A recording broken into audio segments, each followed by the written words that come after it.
Before we begin, let me know in the comments where you're watching from and what time it is for you right now.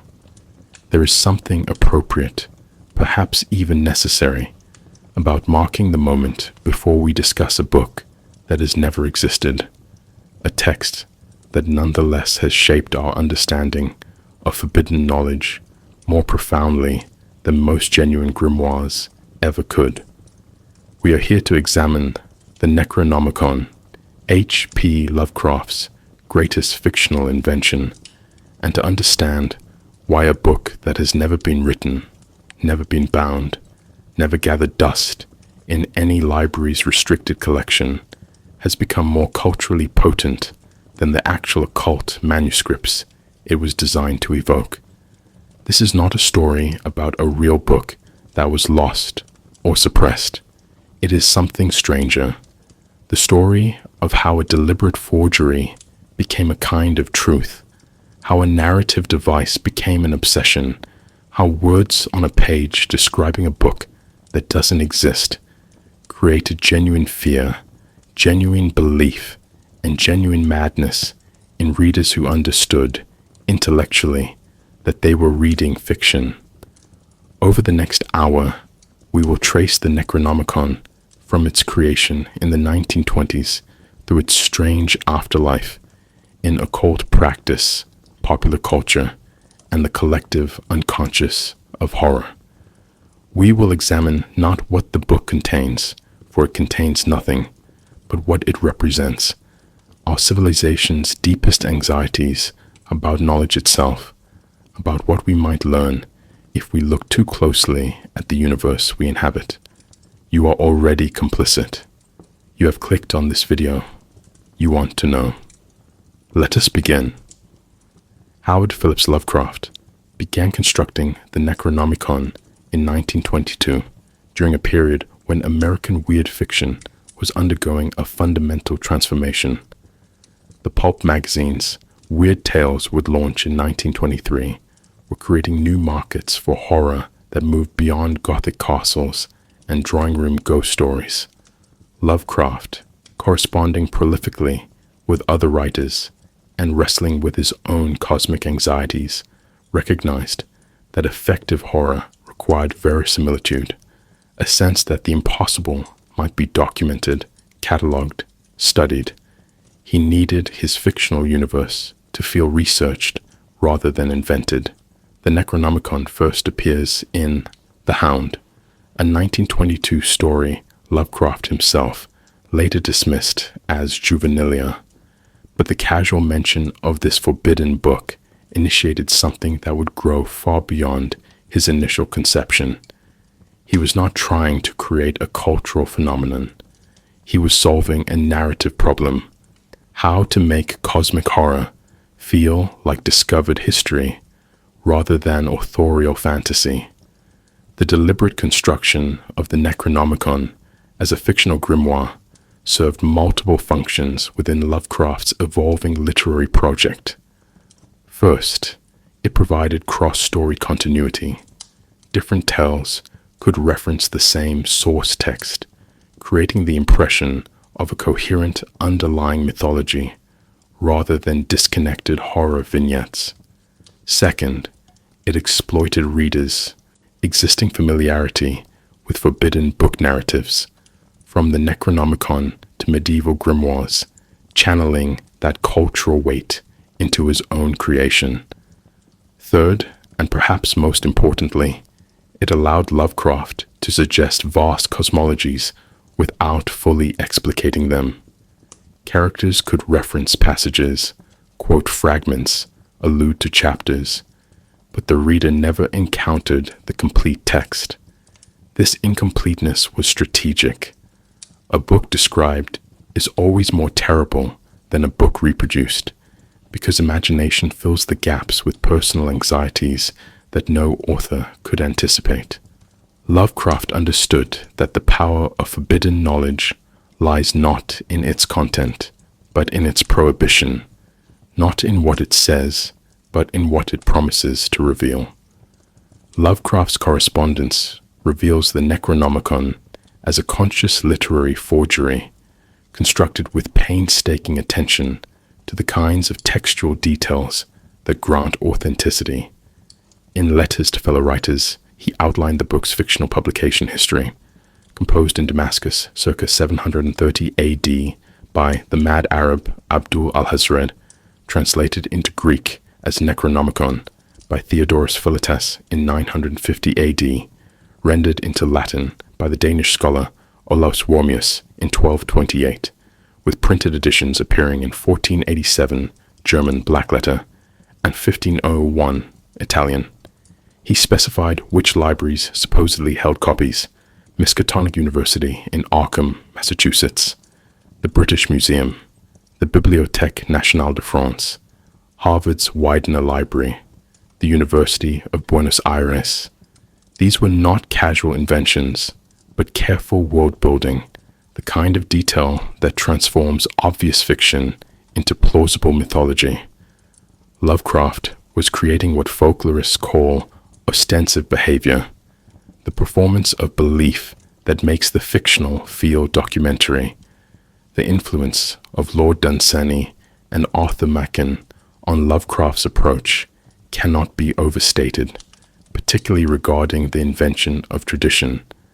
Dunsany had created entire pantheons of gods for his fantasy worlds, treating them with such mythological seriousness that readers sometimes inquired about their real origins.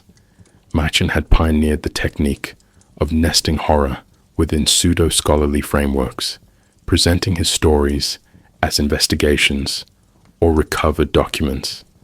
Lovecraft synthesized these approaches while adding his own innovation.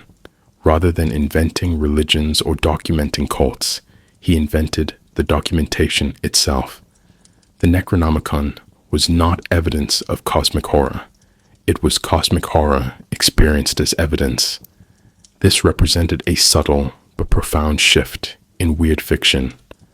Previous horror writers had created monsters or supernatural events.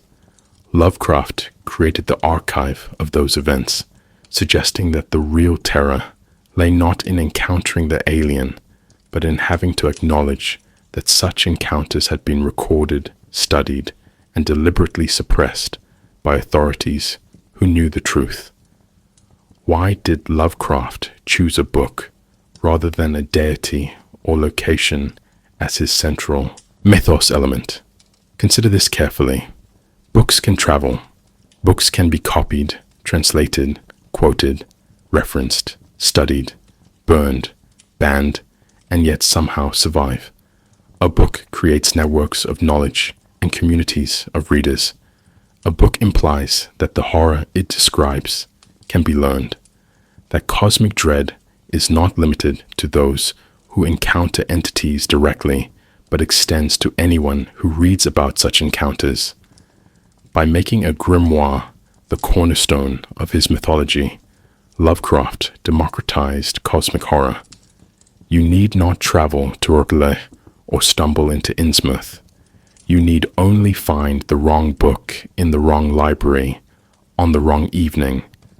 This accessibility paradoxically increased the horror's effectiveness. The Necronomicon could be anywhere. It could be read by anyone. And once read, its knowledge could not be unlearned. The book itself became an entity, spreading like a textual infection through Lovecraft's fictional universe, and eventually beyond it. Lovecraft's materialist atheism makes his creation of effective religious horror particularly fascinating to examine. He did not believe in gods, demons, souls, or afterlives. His cosmic horror emerged not from spiritual dread, but from scientific dread, the terror of a universe revealed to be far stranger, older, and more indifferent than human theology had imagined. The Necronomicon, then, functions as an anti-gospel, not a book revealing divine love and cosmic purpose, but a text documenting the universe's fundamental hostility to human meaning-making. Where religious texts promise that the universe cares about humanity, The Necronomicon testifies that it does not. This inversion was Lovecraft's genius. He took the grimoire tradition, books that promise power through hidden knowledge, and transformed it into something that offered only psychic annihilation. The knowledge is real, but it destroys rather than elevates those who possess it. With this innovation established, Lovecraft created a template that other writers would eagerly adopt, expanding the Necronomicon's mythology through collaborative fiction that treated the book as an established fact rather than a recent invention. The Necronomicon did not emerge from a vacuum, but from a rich tradition of forbidden books that stretches back through centuries of Western occultism and literary Gothic.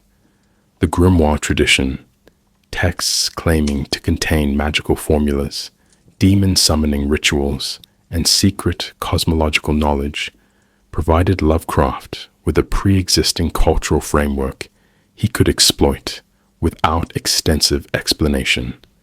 Medieval and Renaissance Europe had produced dozens of such texts. The Key of Solomon, with its elaborate ritual instructions, the Lesser Key of Solomon, cataloging 72 demons, the Grand Grimoire, with its notorious pact with Lucifuge, Rothfucal, the Picatrix blending Arabic astrology with ceremonial magic. These were not merely historical curiosities in Lovecraft's era. The occult revival of the late 19th and early 20th centuries had brought grimoires back into cultural circulation through organizations like the Hermetic Order of the Golden Dawn and Aleister Crowley's various magical enterprises. Readers in the 1920s possessed enough familiarity with forbidden book narratives to recognize the Necronomicon as belonging to this tradition, while being unsettled by its apparent antiquity and cosmic rather than demonic focus. What distinguished Lovecraft's grimoire from its historical precedents was its fundamental purposelessness within human frameworks of power and salvation. Traditional grimoires promised their readers something: wealth through demon pacts, protection through angelic names, wisdom through Kabbalistic correspondences, sexual conquest through love spells.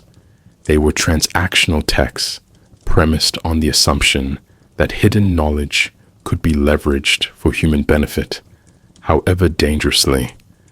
The Necronomicon offers no such comfort. Its knowledge does not empower, but demolishes, revealing a cosmos in which human desires, human categories, and human existence itself register as cosmically negligible. Where the Key of Solomon taught control over spirits, the Necronomicon documented entities that could never be controlled, only momentarily contacted before they destroyed the summoner. This represented a philosophical break with the grimoire tradition. Lovecraft had taken the form of the forbidden book and evacuated it of any redemptive possibility, creating what we might call an anti-grimoire, a text whose primary function is epistemic violence against human consciousness. The influence of Robert W. Chambers, The King in Yellow, 1895, on Lovecraft's conception deserves particular attention, as it provided a crucial precedent for a text that drives its readers to madness. Chambers' fictional play, mentioned throughout his story collection but never fully reproduced, supposedly induces insanity in those who read beyond its first act. This notion that certain texts contain information incompatible with sanity became central to Lovecraft's Necronomicon. However, Lovecraft extended Chambers' concept in significant ways. Where the King in Yellow remained essentially a supernatural artifact, its power inexplicable and perhaps magical, the Necronomicon's danger emerges from its content, accurate information about the universe's true nature. This shift from supernatural to epistemological horror marked Lovecraft's materialism at work. The book does not drive readers mad through curses or supernatural influence, but through revelation. It tells the truth, and the truth is incompatible with human psychological stability. This makes the Necronomicon more insidious than Chambers' play, because its horror cannot be dismissed as fantasy or supernatural affliction. Lovecraft's creation also drew heavily on Orientalist tropes prevalent in early 20th century Western culture, particularly through the figure of Abdul al-Hazred, the mad Arab author. This construction reflected and reinforced stereotypes about the mysterious and dangerous East, positioning forbidden knowledge as something exotic, ancient, and culturally other. The name Abdul al-Hazred itself came from Lovecraft's childhood.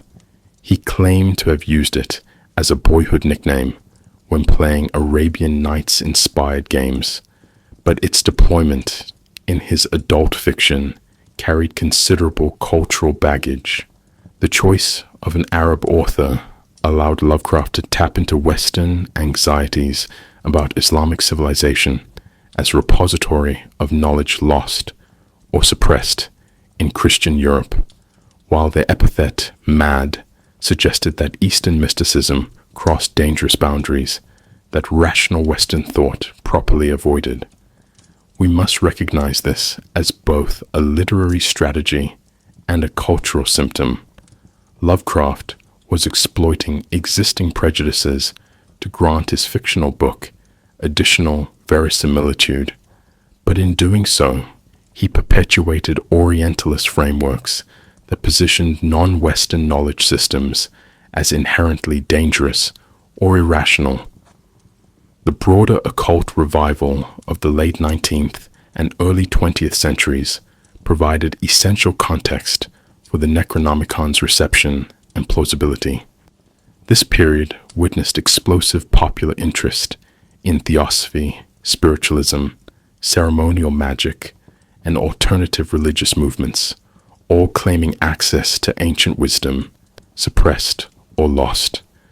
Madame Blavatsky's The Secret Doctrine, 1888, claimed to reveal knowledge from Tibetan masters.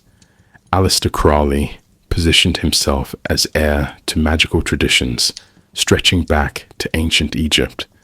Archaeological discoveries like Howard Carter's excavation of Tutankhamun's tomb, 1922, fueled fantasies about ancient curses and forbidden knowledge.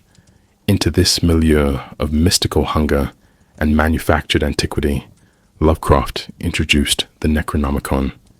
His fictional grimoire benefited from cultural conditions that made audiences predisposed to believe in hidden books containing dangerous truths. The genius lay in how Lovecraft never tried to produce the actual text, never attempted to write a complete Necronomicon. By keeping it perpetually referenced, but never reproduced, he avoided the deflation that inevitably occurs when mystery becomes concrete. The book remained perpetually potential, its terrors always just beyond the reader's grasp. The collaborative dimension of Lovecraft's circle, writers like Robert E. Howard, Clark Ashton Smith, and others, contributed to the Necronomicon's plausibility through reciprocal fictional bibliography. Smith created the Book of Ibon. Howard referenced the Unosprechlichen Kulten, also called the Black Book, and these writers cross-referenced each other's invented texts, creating a kind of mutual authentication. When Lovecraft's stories mentioned Smith's Book of Ibon and Smith's stories cited Lovecraft's Necronomicon, the effect was to suggest both texts existed independently of their creators' fictions. This collaborative world-building represented something relatively new in pulp fiction, writers deliberately constructing a shared mythology with the express purpose of increasing its apparent authenticity. The technique worked precisely because it mimicked how real scholarship operates. Genuine historians cite each other's work, reference common sources, and build on shared foundations. By importing this scholarly apparatus into fiction, Lovecraft and his circle created what might be called a phantom scholarship, an academic infrastructure for things that never existed. This would have profound implications for how the Necronomicon would later blur the boundary between fiction and belief in subcultures hungry for forbidden knowledge they could claim as real. The word Necronomicon itself demands careful philological examination, as Lovecraft constructed it from Greek roots with deliberate ambiguity about its meaning. The most common parsing breaks it into necros, dead corpse, nomos, law, custom, usage, and icon, image, likeness, yielding translations like an image of the law of the dead or the book of dead names. Lovecraft himself offered multiple interpretations in his correspondence, sometimes supporting Book of Dead Names, while at other times suggesting more complex readings involving laws governing the dead or images depicting their customs. This etymological uncertainty was not accidental sloppiness, but strategic ambiguity. A book whose very title resists definitive translation carries additional mystery, suggesting layers of meaning that shift depending on linguistic approach. The pseudo-Greek construction also granted the text scholarly gravitas, Greek being the language of philosophy, medicine, and classical learning in Western tradition. By choosing Greek rather than Latin for his neologism, Lovecraft positioned the Necronomicon as belonging to older, more esoteric knowledge traditions, predating even Rome's systematization of Western thought. The question of which translation best captures the book's essence reveals something profound about how names function in horror literature. The Book of Dead Names suggests a catalog or registry, implying that the text lists entities, perhaps providing their true names in the magical sense, words that grant power over or contact with the named beings. This interpretation aligns with grimoire traditions, where knowing a demon's true name allows the magician to summon and potentially bind it. An image of the law of the dead, conversely, suggests something more cosmic and impersonal, not a list, but a representation of fundamental principles governing death, the dead, or those who are dead but somehow persist. This translation implies the book contains not spells but cosmological information, documenting how death operates in a universe far stranger than human religion acknowledges. Lovecraft's refusal to definitively choose between these interpretations allowed the Necronomicon to function simultaneously as practical grimoire and philosophical treatise, as both tool and testimony. The ambiguity made the book more useful narratively, because different stories could emphasize different aspects without contradiction. Al-Azif, the supposed original Arabic title before Greek translation, adds another layer of linguistic archaeology to the Necronomicon's fictional history. Lovecraft claimed this phrase referred to the nocturnal sounds of insects, which Arabs superstitiously believed to be the howling of demons or jinn audible in desert places after dark. This etymology roots the text in a very specific cultural and geographical imagination, the Arabian desert at night, where unfamiliar sounds might suggest presence of entities beyond normal human ken. The progression from Al-Azif to Necronomicon supposedly occurred when the Greek translator Theodorus Philetas rendered the Arabic into Greek in 950 AD, choosing to interpret the sounds as related to death and the dead. This fictional translation history mimics real textual transmission. Classical and medieval texts often carry interpretive accretions from their translators, who made decisions about ambiguous passages that shaped how subsequent readers understood the material. By inventing this translation history, Lovecraft suggested that the Necronomicon had been progressively misunderstood or reinterpreted across centuries, that its current form might bear only partial relationship to Abdul al-Hazred's original vision. The figure of Abdul al-Hazred himself requires examination as both author and symbolic construction within Lovecraft's mythology. Lovecraft claimed he invented this name in childhood, approximately age 5, when reading the Arabian Nights and creating fantasies about being an Arab adventurer. The adult Lovecraft repurposed this childhood invention, adding the epithet, the Mad Arab, and constructing a biography for him. Born in Sana'a, Yemen, traveled widely through forbidden ruins, spent 10 years alone in the Rub al-Khali, the empty quarter of Arabia.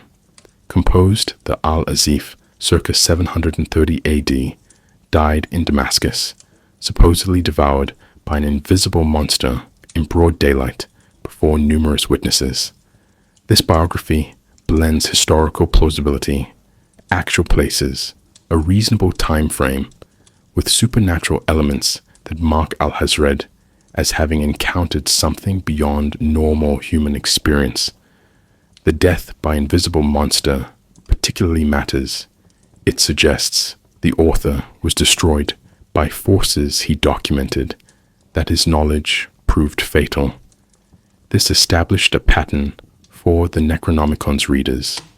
The search for forbidden knowledge leads inevitably to destruction by what that knowledge reveals. The figure of Olaus Wormius, the supposed Latin translator, demonstrates Lovecraft's technique of blending fiction with historical reality to increase verisimilitude. There was a real Danish scholar named Ole Worm, 1588-1654, a physician and antiquarian who collected Nordic antiquities and studied runic inscriptions. Lovecraft appropriated this real person's Latinized name, shifting the dates to place his translation in 1228, centuries before the historical Ole Worm lived. This technique, using real names in fictional contexts, created deliberate confusion that would later fuel speculation about the Necronomicon's reality.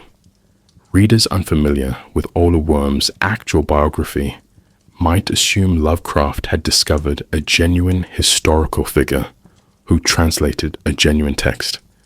Even readers who knew better experienced a moment of uncertainty, a flicker of what if that Lovecraft deliberately cultivated. The same strategy applied to his claims about which libraries held copies. Naming real institutions, British Museum, Bibliothèque Nationale, alongside his fictional Miskatonic University, created a blurred boundary between documentary fact and fiction. The progression of translations, Arabic to Greek to Latin, carries symbolic weight beyond simple narrative detail, suggesting how dangerous knowledge crosses cultural and linguistic boundaries while transforming in each transmission. Arabic, in Western imagination, signified Eastern mysticism and ancient knowledge. Greek represented classical philosophy and the foundations of Western learning. Latin indicated medieval scholarship and church authority. By tracing this progression, Lovecraft implied that the Necronomicon had infiltrated Western civilization despite attempts to suppress it, that forbidden knowledge could not be contained by language barriers or institutional gatekeeping. Each translation supposedly made the text more accessible and therefore more dangerous, bringing cosmic horror closer to ordinary readers. The printed editions of 1487, German, and 1501, Italian, represented the final democratization. the book entering the age of mass reproduction, becoming not a rare manuscript, but a text that could be copied and distributed widely. This publication history mirrored real concerns about printing's impact, how mechanically reproduced books undermine ecclesiastical control over knowledge, how heretical or dangerous ideas could suddenly circulate beyond authorities' ability to suppress them. The Necronomicon's fictional bibliography recapitulated anxieties about information itself, about what happens when texts that should remain hidden become available to those unprepared for their contents. Lovecraft's technique of casual mention proved essential to establishing the Necronomicon as a seemingly pre-existing text, rather than an obvious authorial invention. In story after story, characters reference the book without explanation, treating it as a known, if obscure, element of occult scholarship. This approach mimicked how real scholars cite sources, assuming audience familiarity with foundational texts, offering brief contextual notes rather than elaborate introductions. When Professor Angel, in The Call of Cthulhu, consults the dreaded Necronomicon of the mad Arab Abdul al-Hazred, alongside other occult sources, the phrasing suggests a text already established in weird fiction's bibliography, something readers should recognize. New readers encountering these references experienced a kind of narrative gaslighting. Am I supposed to know what this is? Did I miss something? That created productive uncertainty.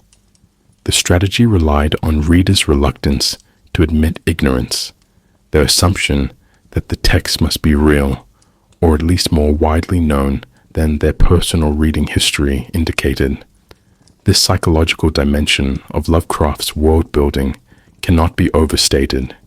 He weaponized readers' insecurity about their own knowledge to make his fiction feel like discovered fact. The construction of a detailed fictional publication history transformed the Necronomicon from a narrative convenience into a seemingly documented object with centuries of textual transmission. By specifying that Abdul al-Hazred composed the original Al-Azif in Damascus around 730 AD, that Theodorus Philetas translated it into Greek in 950 AD, that Olaus Wormius rendered it into Latin in 1228, Lovecraft created what literary scholars call depth of field, the impression that the fiction extends far beyond what the narrative explicitly shows. Each date implied entire untold stories. How did Philetas discover the Arabic manuscript? Why did Wormius choose this particular text for Latin translation? What happened to earlier copies? The printed editions of 1487, supposedly by an unnamed German printer in black letter type, and 1501 by an unspecified Italian press, added further layers, suggesting the book survived into the Renaissance despite church efforts to suppress it. This publication chronology followed the same pattern as real occult texts: manuscript circulation, limited translation, eventually printed dissemination, granting the Necronomicon the biographical arc of an authentic grimoire. Lovecraft's specification of library locations where the Necronomicon supposedly resided represented perhaps his most audacious authentication technique. He claimed copies existed at Miskatonic University in Arkham, Massachusetts, entirely fictional. The British Museum in London, entirely real. The Bibliothèque Nationale de France in Paris, real. Harvard's Widener Library, real. The University of Buenos Aires, real. And allegedly in private collections. This mixture of invented and genuine institutions created deliberate ambiguity. Readers might dismiss Miskatonic as obviously fictional while wondering about the others. Could there actually be a restricted access copy in the British Museum's rare book collection? Might the Bibliothèque Nationale house a Latin manuscript under that title? The genius of this technique lay in its unfalsifiability for most readers, who could verify whether the British Museum's extensive occult holdings included a Necronomicon without traveling to London and requesting access to restricted materials. Lovecraft understood that the vast majority of his audience would never check, and for those who did verify the book's non-existence, the discovery would come only after a period of uncertainty, during which the fiction had already achieved its psychological effect. The technique of cross-referencing, where multiple stories cite the Necronomicon while discussing different entities or phenomena, built consistency that felt like genuine mythology rather than serial improvisation. The Call of Cthulhu references passages about the Great Old Ones and sunken Ardle. The Dunwich Horror quotes extensively on Yog-Sothoth and gate-opening rituals. The Dreams in the Witch House cites mathematical formulae for traversing dimensional boundaries. At the Mountains of Madness corroborates findings about the Elder Things through Necronomicon testimony. Each story added to an accumulating sense that the book contained vast, interconnected cosmological information that Lovecraft was revealing piecemeal. No single story exhausted the Necronomicon's supposed contents. Each suggested the text extended far beyond what any given narrative required. This approach mirrored how real scholars cite comprehensive reference works, consulting specific relevant sections while acknowledging the source contains far more information than immediately needed. The cumulative effect across Lovecraft's oeuvre was to create a phantom text that felt genuinely exhaustive, a grimoire whose cosmology could not be fully grasped from any single story, but required reading across the entire mythos. Creating scholarly commentary within the stories themselves provided essential verisimilitude, as Lovecraft's characters frequently discussed, debated, or analyzed the Necronomicon's credibility and contents. Dr. Armitage in The Dunwich Horror recognizes passages and understands their implications. Professor Warren Rice questions whether such a text should be consulted at all. Various narrators cite specific passages while expressing horror at what they've read. These internal debates about the book's reliability, danger, and meaning mimicked genuine academic discourse where scholars dispute interpretations and question sources. Some of Lovecraft's characters treat the Necronomicon as reliable historical record. Others dismiss it as medieval superstition. Still others acknowledge its accuracy while wishing they had never learned what it revealed. This range of responses made the book feel contested and real. Real texts inspire disagreement, whereas obvious fictions typically meet uniform acceptance or rejection. By staging interpretive conflicts within his stories, Lovecraft granted the Necronomicon the intellectual texture of genuine scholarship, complete with disputes that never reach definitive resolution. The fragmentary approach, never reproducing the complete text, but only offering tantalizing excerpts and paraphrases, proved essential to maintaining the Necronomicon's mystique across decades of stories. Lovecraft quoted brief passages in archaic English or pseudo-translations from Latin, providing just enough specificity to feel authentic without enough detail to allow readers to judge the entire work. The famous couplet from The Call of Cthulhu, "That is not dead which can eternal lie, and with strange aeons even death may die," supposedly comes from the Necronomicon, but we receive no context about where in the book it appears, what surrounds it, or how it should be interpreted. This selective quotation created perpetual anticipation. What else does the book contain? What other terrible knowledge sits in chapters Lovecraft never described? The technique exploited a fundamental principle of horror. That suggestion exceeds specification, that imagination frightened by hints creates terrors more potent than any author could explicitly describe. By keeping the Necronomicon forever incomplete, forever partially glimpsed, Lovecraft ensured it would remain more frightening than any complete grimoire could possibly be. The book's power lay precisely in what it never revealed, in the knowledge it promised but perpetually withheld, in being always about to speak its worst secrets without ever quite doing so. The Necronomicon embodies what Lovecraft termed cosmicism, the philosophical position that humanity occupies no privileged place in the universe, that our existence is cosmically accidental, and that the true nature of reality is fundamentally incompatible with human psychology. This represents not merely atheism, but something more corrosive, the assertion that the universe is not simply godless, but actively indifferent to categories like meaning, purpose, or consciousness. Traditional religious texts promise that the cosmos cares about humanity, whether through divine love or judgment. Scientific materialism at least positions humans as the universe's most complex product, consciousness as matter's highest achievement. The Necronomicon offers no such comfort.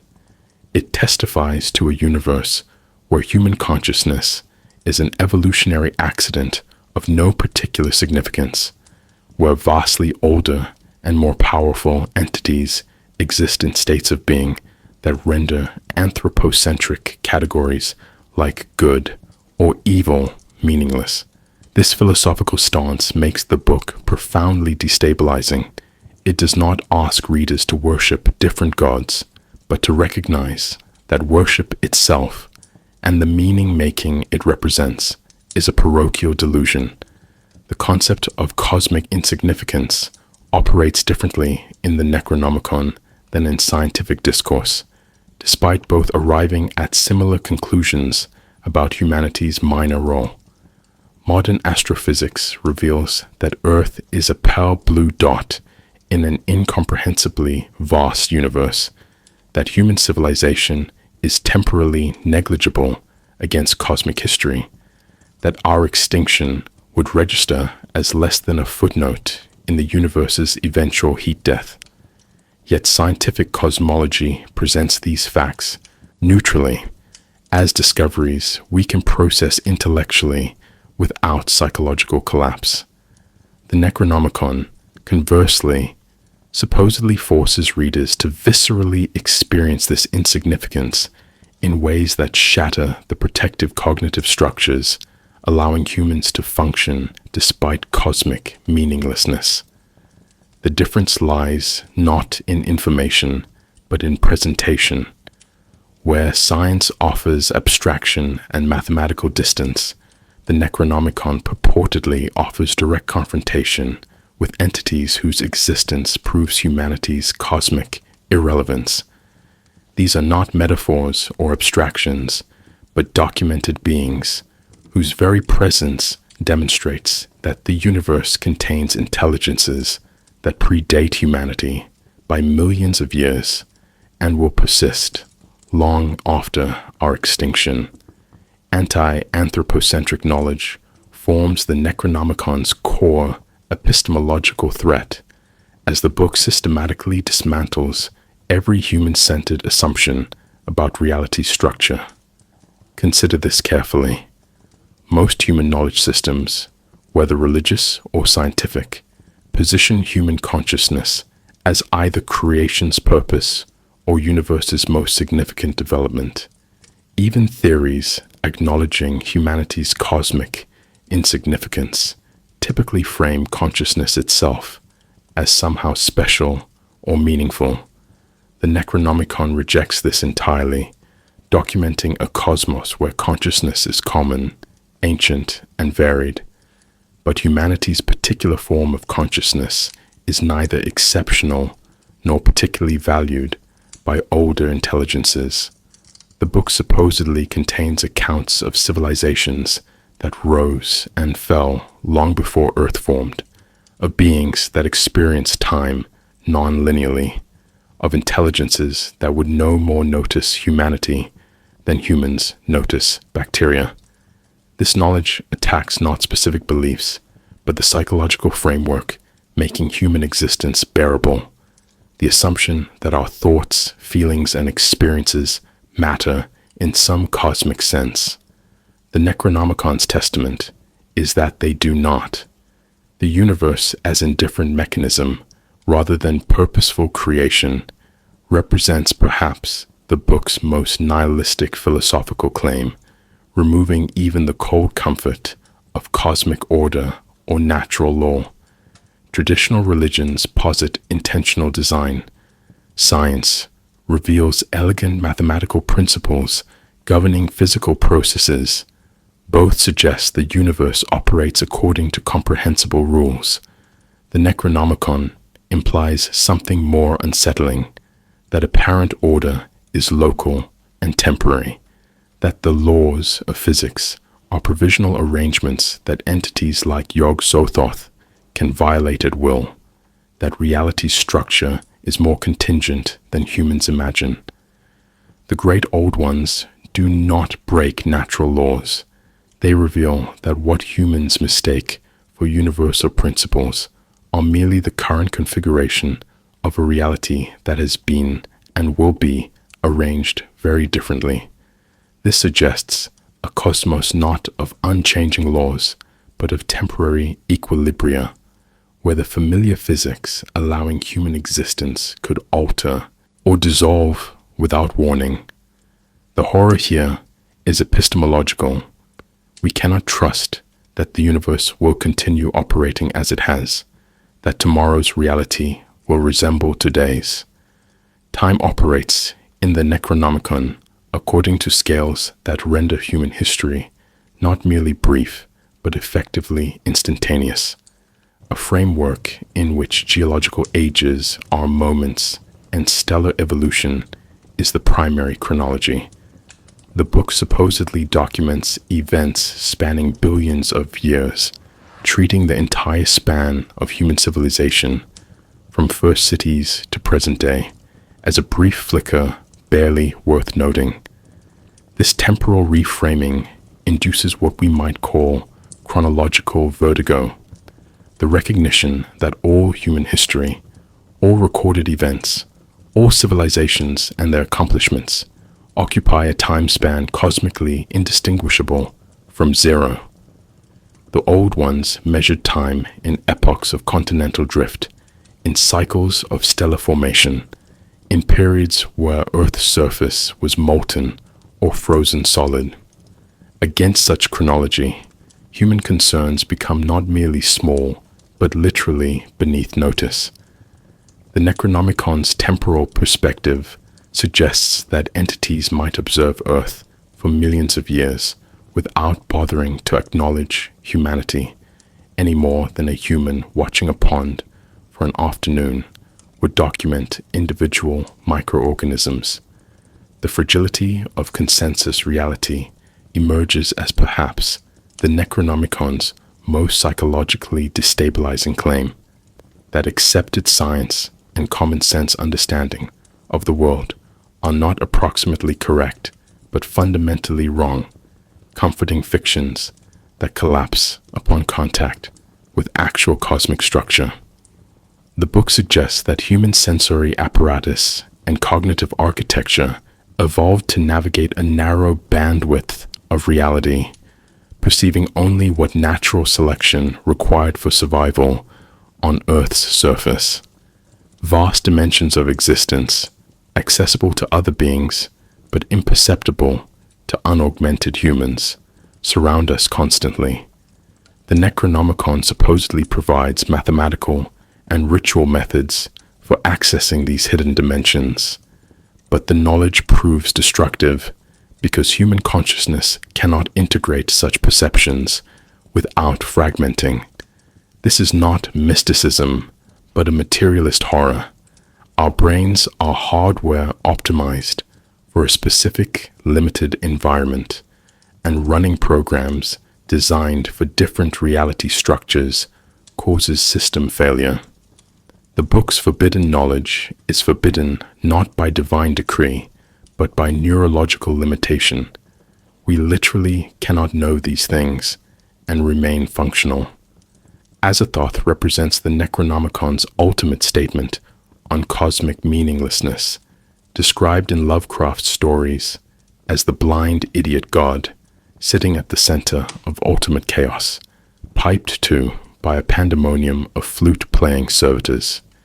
This entity supposedly exists at the nucleus of all reality, not as conscious creator, but as mindless nuclear chaos from which universes bubble and burst like foam.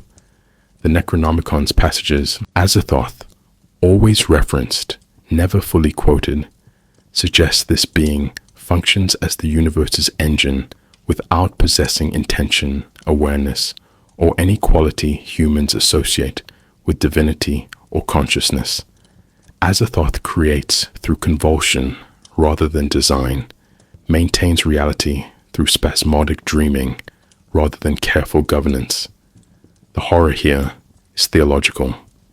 If Azathoth is the universe's generative principle, then existence itself is accidental, a side effect of idiot thrashing rather than purposeful creation. Traditional theology posits conscious creators. Even scientific cosmology suggests elegant mathematical principles. The Necronomicon offers instead a cosmos born from and sustained by mindless chaos, where even the laws of physics are merely the dream twitches of a sleeping imbecile. Yog-Sothoth occupies a different register of cosmic horror, described as the key and the gate, and existing simultaneously in all times and places. The Necronomicon supposedly contains extensive passages on this entity, which the Dunwich horror quotes as dwelling outside our space-time continuum, while being coterminous with all space and time. Yog-Sothoth knows all because it exists at every point in space-time simultaneously, experiencing past, present, and future as a single, eternal moment. This entity becomes the Necronomicon's explanation for forbidden knowledge itself. Contact with Yog-Sotho grants access to information from any time or place, but human consciousness cannot integrate such omniscience without shattering. The being functions less as a character than as a cosmological principle, the recognition that all moments coexist eternally, that linear time is merely human perception, that past and future are equally real and accessible to sufficiently alien intelligences. Summoning Yog-Sothoth means requesting contact with omniscience, which sounds desirable until one considers what total knowledge would do to a mind evolved for sequential, limited awareness. Cthulhu operates as the Necronomicon's most famous documented entity, the high priest of the great old ones who lies dreaming in the sunken city of R'lyeh. The book supposedly provides the coordinates 47 degree 9s by 126 to 43 2W in the South Pacific, along with information about Cthulhu's appearance, worshippers, and the conditions under which the city rises from the ocean floor. What makes Cthulhu particularly effective as cosmic horror is the phrase, dead but dreaming, suggesting a state between existence and non-existence, where biological death is merely temporary inconvenience for a being whose life operates on geological timeframes.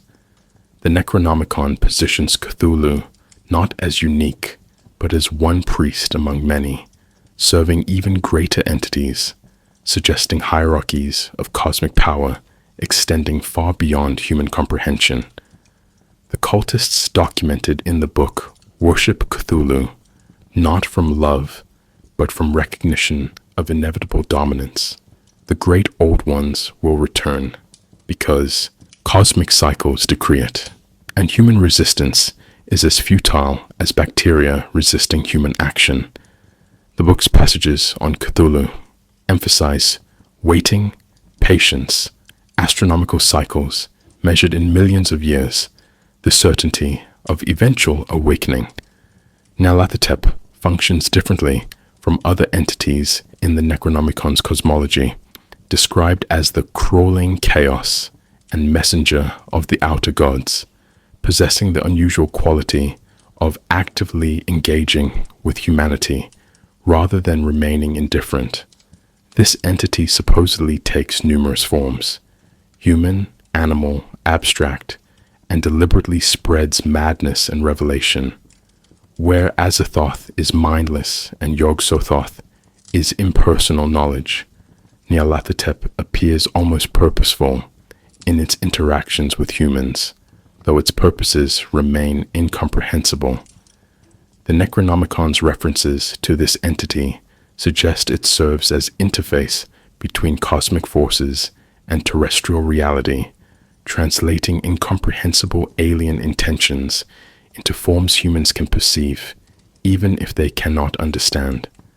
Some scholars interpret Nyarlathotep as the most terrifying entity, precisely because it notices humanity, but its attention brings only destruction.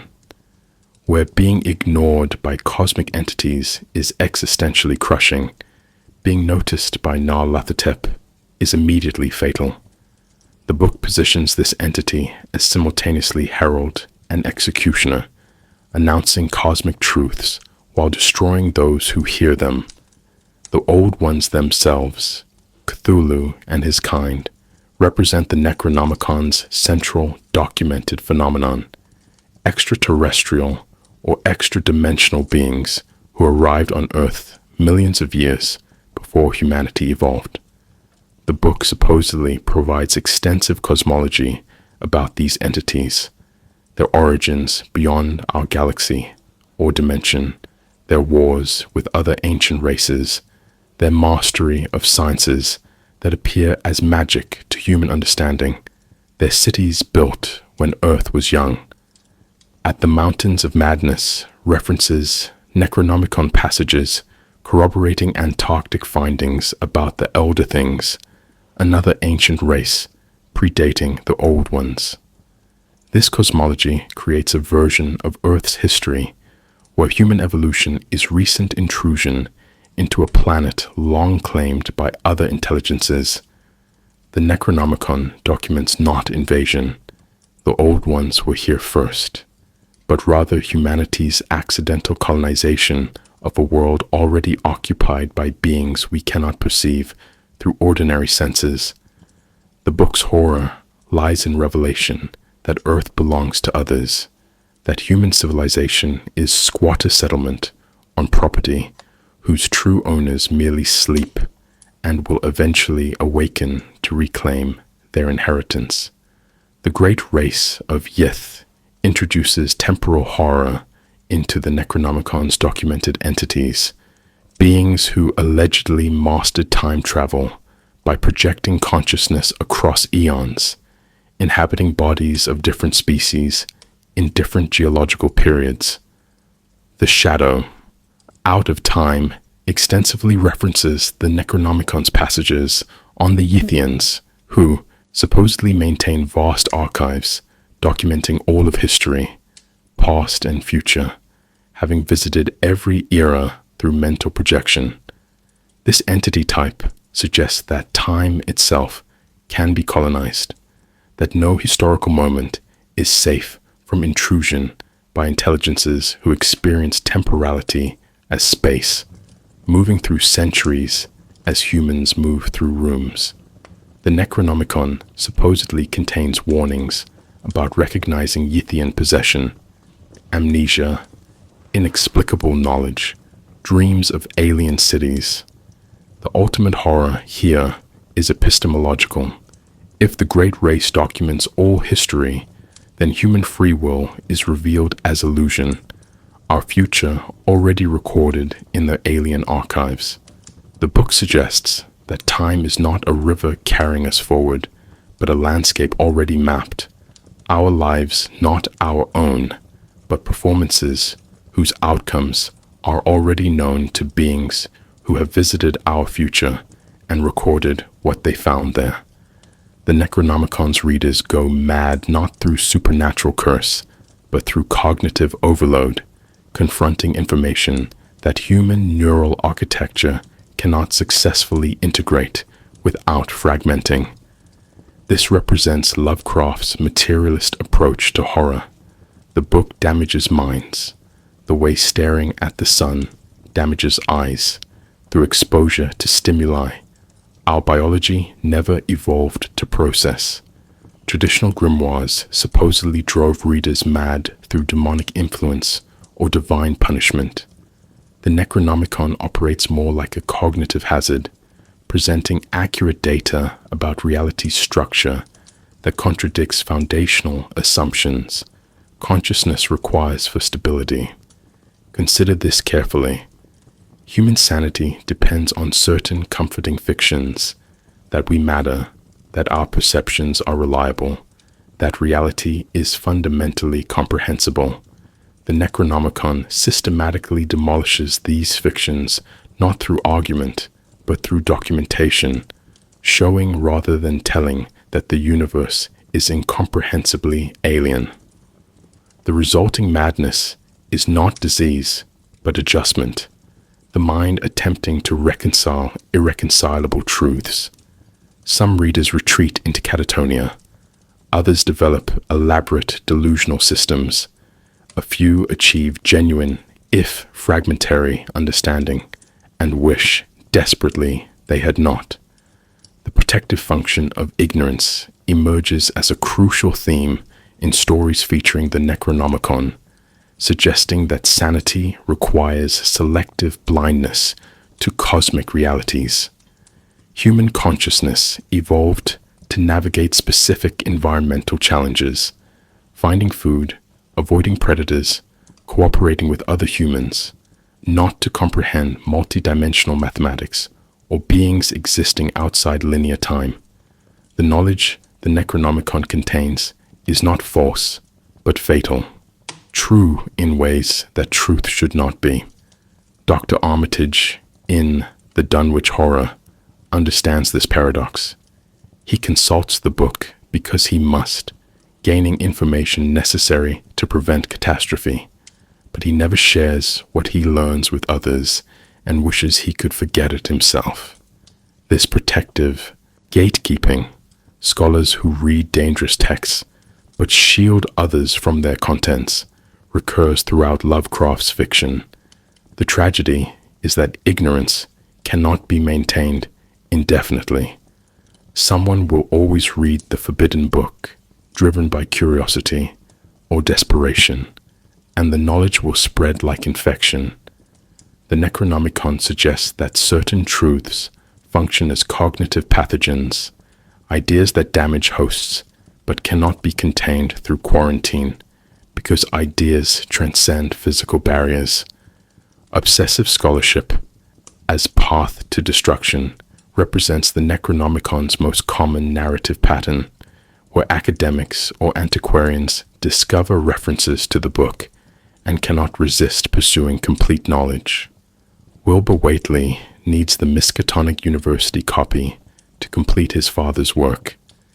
Various narrators consult the text to understand strange events, only to wish they had remained ignorant.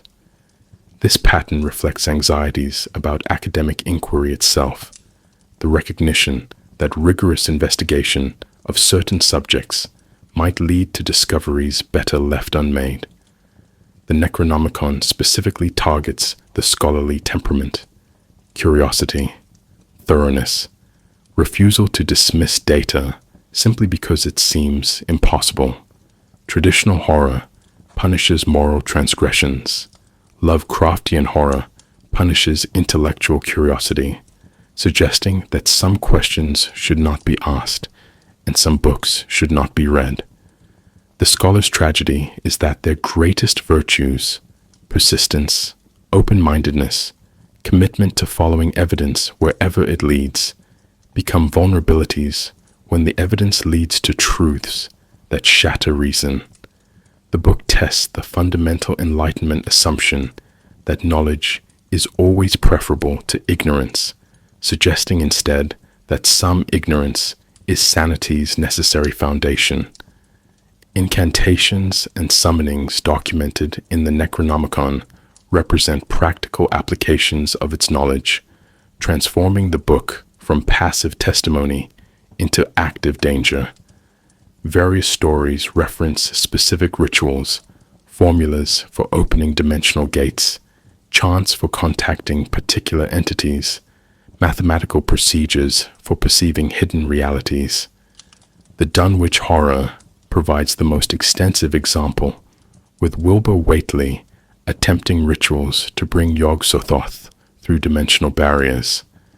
These practical applications distinguish the Necronomicon from merely disturbing philosophy.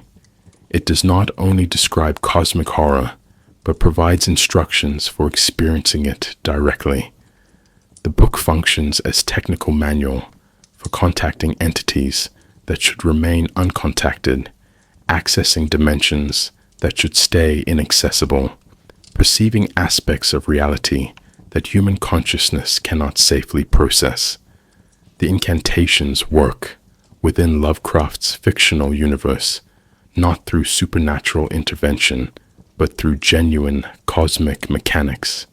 They are not prayers to gods, but protocols for exploiting physical laws humans usually cannot access. This makes attempts to use the book particularly dangerous because the rituals succeed, summoning entities or opening gates, but the summoners almost never survive or remain sane after achieving contact. The Necronomicon, as test, operates throughout Lovecraft's fiction, distinguishing between minds that can approach dangerous knowledge and survive versus those destroyed by exposure. Some characters consult the book and retain functionality, like Dr. Armitage, though clearly damaged by what they learn. Others, like various unnamed scholars mentioned in passing, read a few pages and descend into permanent madness.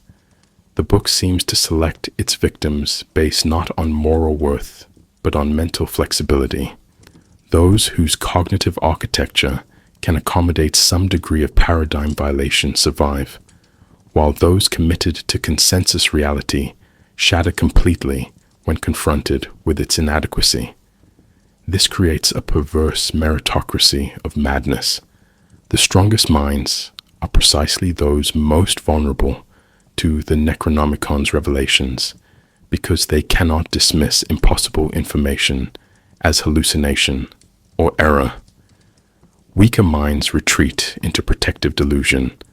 Stronger minds must somehow incorporate knowledge they know to be true, despite its incompatibility with sanity. The book thus inverts traditional hierarchies. Intelligence and education become liabilities rather than advantages when confronting cosmic horror. Inherited doom represents another dimension of the Necronomicon's danger, where families are cursed by ancestral engagement with the text. The Whately family in the Dunwich Horror exemplifies this pattern. The grandfather consulted the Necronomicon and initiated contact with Yog-Sothoth. The grandson inherits both the knowledge and the cosmic consequences. This suggests the book's influence extends across generations, that once a family line becomes aware of cosmic truths, that awareness cannot be eradicated even if the actual text is destroyed or abandoned. Children inherit not just genes, but cultural knowledge, family stories, hints and fragments that draw them toward the same forbidden sources their ancestors consulted. The Necronomicon thus functions as hereditary curse, not through supernatural transmission, but through the simple fact that knowledge once learned gets passed to offspring, who then pursue the same paths of inquiry. This creates dynasties of the damned, bloodlines marked by awareness of things humanity should not know, families whose members keep returning to the same forbidden texts, generation after generation, unable to resist investigating what destroyed their ancestors. Transgression, but cognitive incompatibility, information that human consciousness cannot process without structural damage. Traditional forbidden knowledge operates within religious frameworks, texts banned because they challenge orthodoxy, spells prohibited because they invoke evil powers, secrets kept because they threaten social order. The Necronomicon transcends these categories entirely.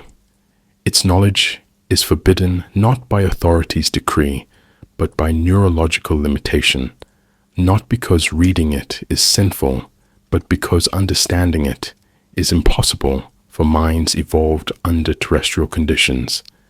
This represents a shift from ethical to existential prohibition. The book does not corrupt morally. It reveals truths that consciousness cannot accommodate while maintaining functional coherence. Reading mathematics describing non-Euclidean geometries where parallel lines intersect, encountering testimony of beings experiencing time non-sequentially, confronting evidence that human sensory perception filters out most of reality.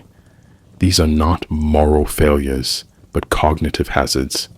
The Necronomicon's prohibition is similar to warnings against staring at solar eclipses. The danger is physical damage to organs not designed for such input, not punishment for disobedience. The Necronomicon functions as anti-gospel, systematically inverting every comfort traditional religious texts provide while maintaining similar formal structure and claims to cosmic authority. Where the Bible promises divine love and human significance, the Necronomicon testifies to cosmic indifference and human irrelevance. Where religious texts offer salvation through faith or works, Lovecraft's grimoire suggests only inevitable destruction through knowledge.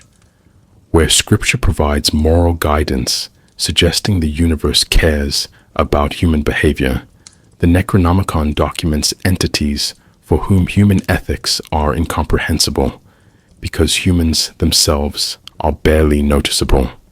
This inversion extends to the reading experience. Believers approach religious texts seeking comfort, community, purpose. Readers of the Necronomicon find only isolation, terror, and the dissolution of any meaning they previously constructed.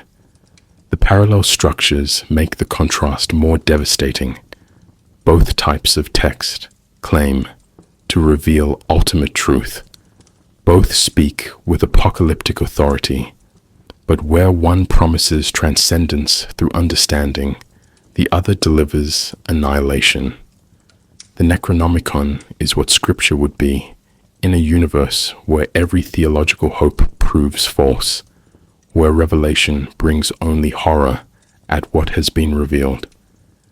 Revelation without redemption characterizes the Necronomicon's unique epistemological violence, offering comprehensive cosmological knowledge that provides no salvation, no comfort, no actionable wisdom beyond "you should not have learned this." Traditional mystery traditions promise that secret knowledge brings power or enlightenment. The initiate who learns hidden truths gains advantage over the ignorant. Grimoires traditionally offer transactional knowledge. Learn the demon's name to control it. Master the ritual to gain its benefits. The Necronomicon provides knowledge that offers nothing except awareness of one's own insignificance and the inevitability of cosmic forces utterly indifferent to human welfare. Readers gain understanding but lose the psychic protections that make terrestrial existence bearable. They see reality more clearly, which means seeing that reality is hostile to human consciousness, that the universe's true structure is incompatible with human flourishing. This creates a paradox. The book delivers exactly what seekers of forbidden knowledge claim to want: truth without comforting illusion, but that truth proves worthless or actively harmful. We must recognize this as Lovecraft's fundamental challenge to Enlightenment values. What if some truths should not be known, not because authority prohibits them, but because knowing them serves no human purpose? The breakdown of language represents one of the Necronomicon's most insidious effects, as the book supposedly contains descriptions of entities and dimensions for which human language lacks adequate vocabulary. Various Lovecraft stories feature characters struggling to articulate what they have read or seen, resorting to inadequate metaphors, contradictory descriptions, or simply collapsing into incoherent babbling. This linguistic failure is not reader inadequacy, but structural limitation. Language evolved to describe terrestrial three-dimensional experience, objects that persist through time, causes that precede effects. The Necronomicon documents phenomena violating these assumptions: beings existing in more or fewer than 3 dimensions, events where effect precedes cause, entities that are simultaneously dead and alive, geometries that cannot exist in Euclidean space. Human language cannot represent these concepts except through negation, non-Euclidean, extra-dimensional, indescribable, which communicates only what something is not, never what it is. The book thus creates a secondary horror, learning things that cannot be communicated, becoming isolated in private knowledge that defies articulation, unable to warn others, because the warning itself exceeds language's capacity. Occult versus scientific knowledge converge in the Necronomicon, suggesting that both mysticism and empiricism lead ultimately to the same terrible truths about reality's structure. Lovecraft's genius lay in refusing to privilege either epistemology. The book contains ritual incantations and mathematical equations, mystical cosmology, and empirical observations, treating magic and science as different descriptive languages for identical phenomena. The Dreams in the Witch House explicitly equates advanced mathematics with witch cult knowledge, suggesting that Keziah Mason's spells and non-Euclidean calculus describe the same dimensional mechanics. This equivalence undermines modernity's confident distinction between superstition and science. If both approaches converge on cosmic horror, if rigorous physics and ancient mysticism both reveal entities and dimensions that shatter human sanity, then the Enlightenment's promise that scientific knowledge liberates us from superstitious terror proves false.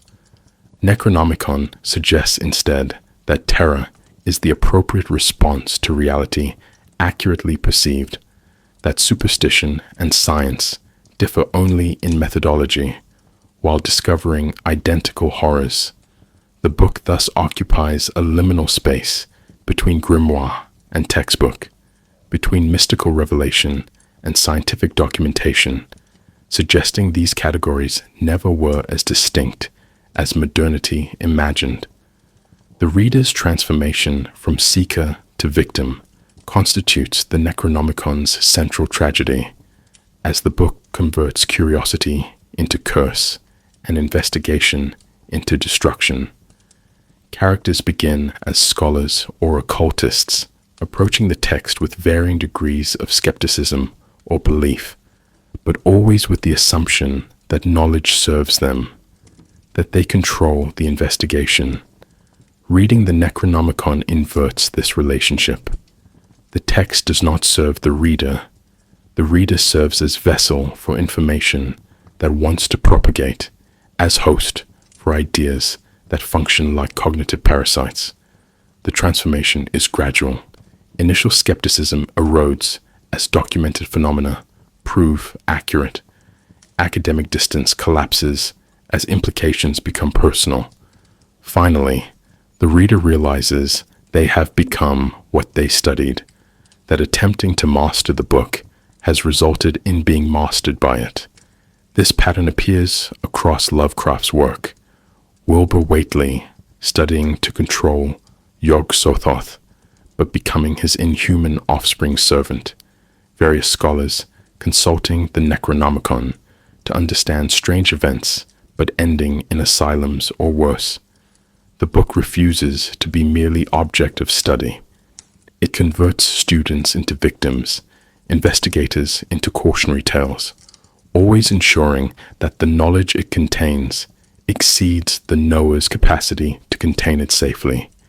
The Necronomicon makes its first appearance in The Hound, written in September 1922, where Lovecraft mentions the forbidden Necronomicon of the mad Arab Abdul al-Hazred, almost casually, as though the text were already established in Weird Fiction's bibliography.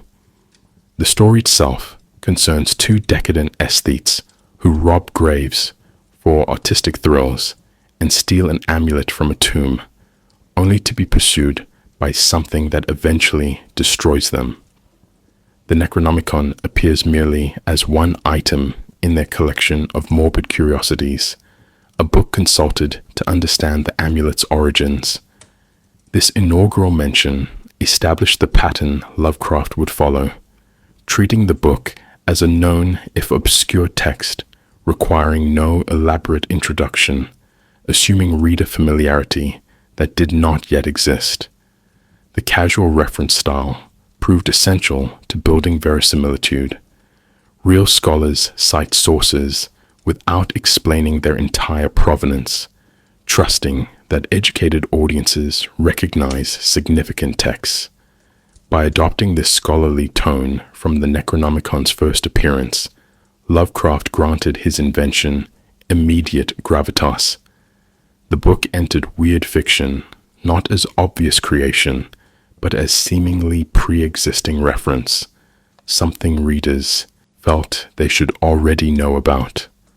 The festival, 1923, expanded the Necronomicon's role significantly, providing the first direct quotation and establishing the book's connection to survival of ancient cults and non-human entities.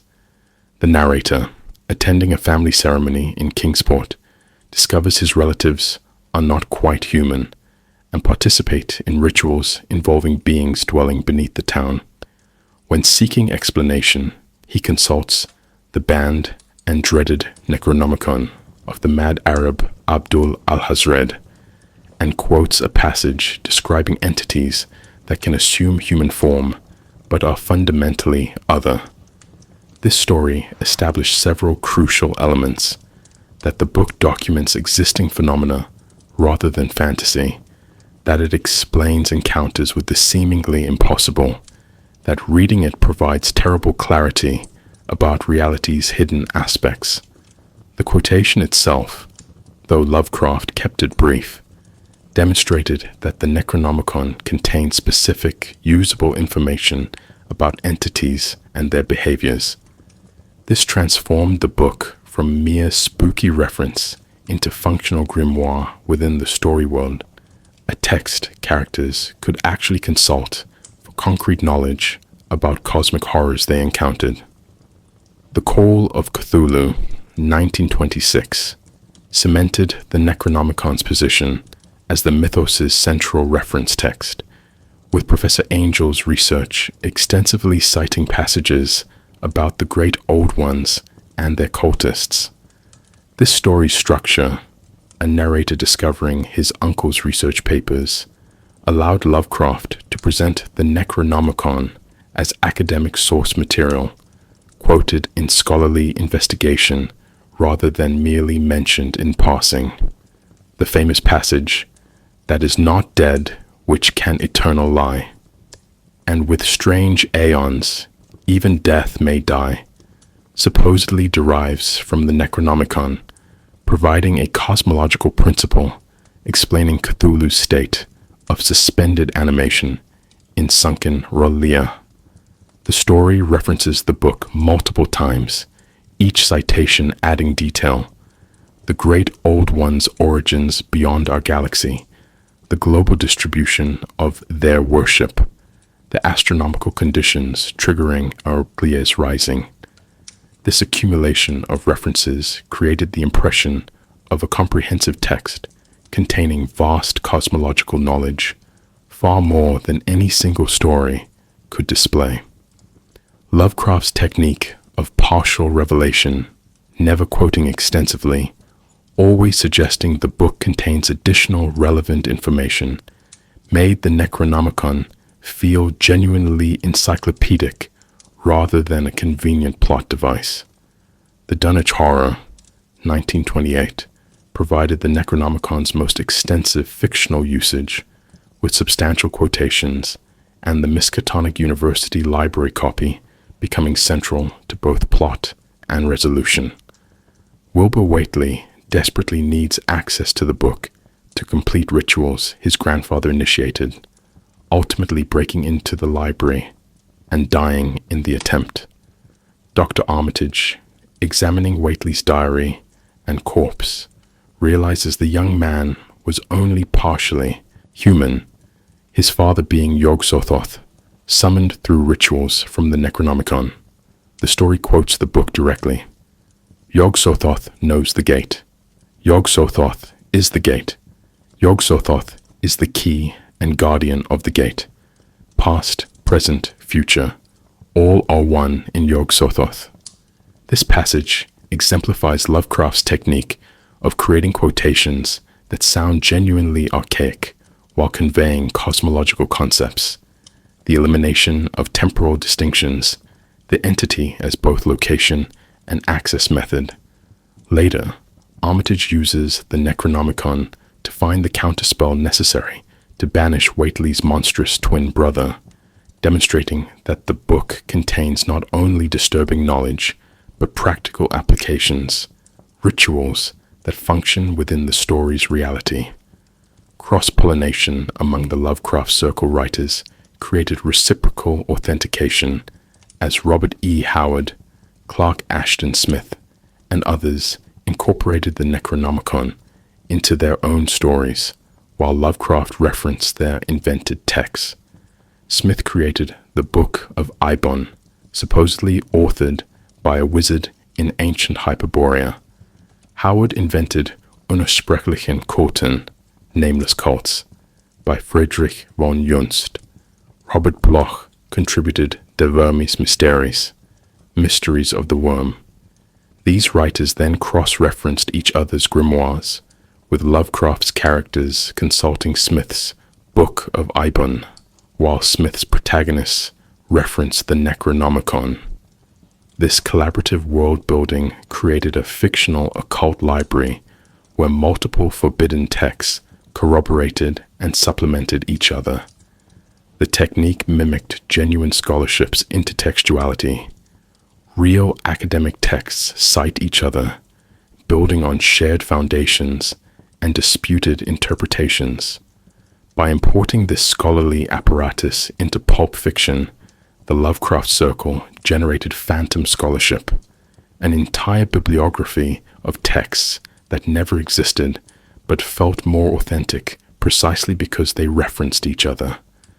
The Necronomicon thus existed within a larger ecosystem of forbidden knowledge, not as isolated invention, but as the most notorious text in an extensive occult tradition. The progression across these early stories reveals the Necronomicon's evolution from atmospheric reference to central mythos element, with each appearance adding specificity while maintaining strategic vagueness about complete contents. The Hound merely mentioned it. The Festival quoted it briefly. The Call of Cthulhu cited it as scholarly source. The Dunwich Horror deployed it as both explanation and weapon. This gradual development felt organic rather than calculated, as though Lovecraft were progressively discovering a text that had always existed rather than inventing one story by story.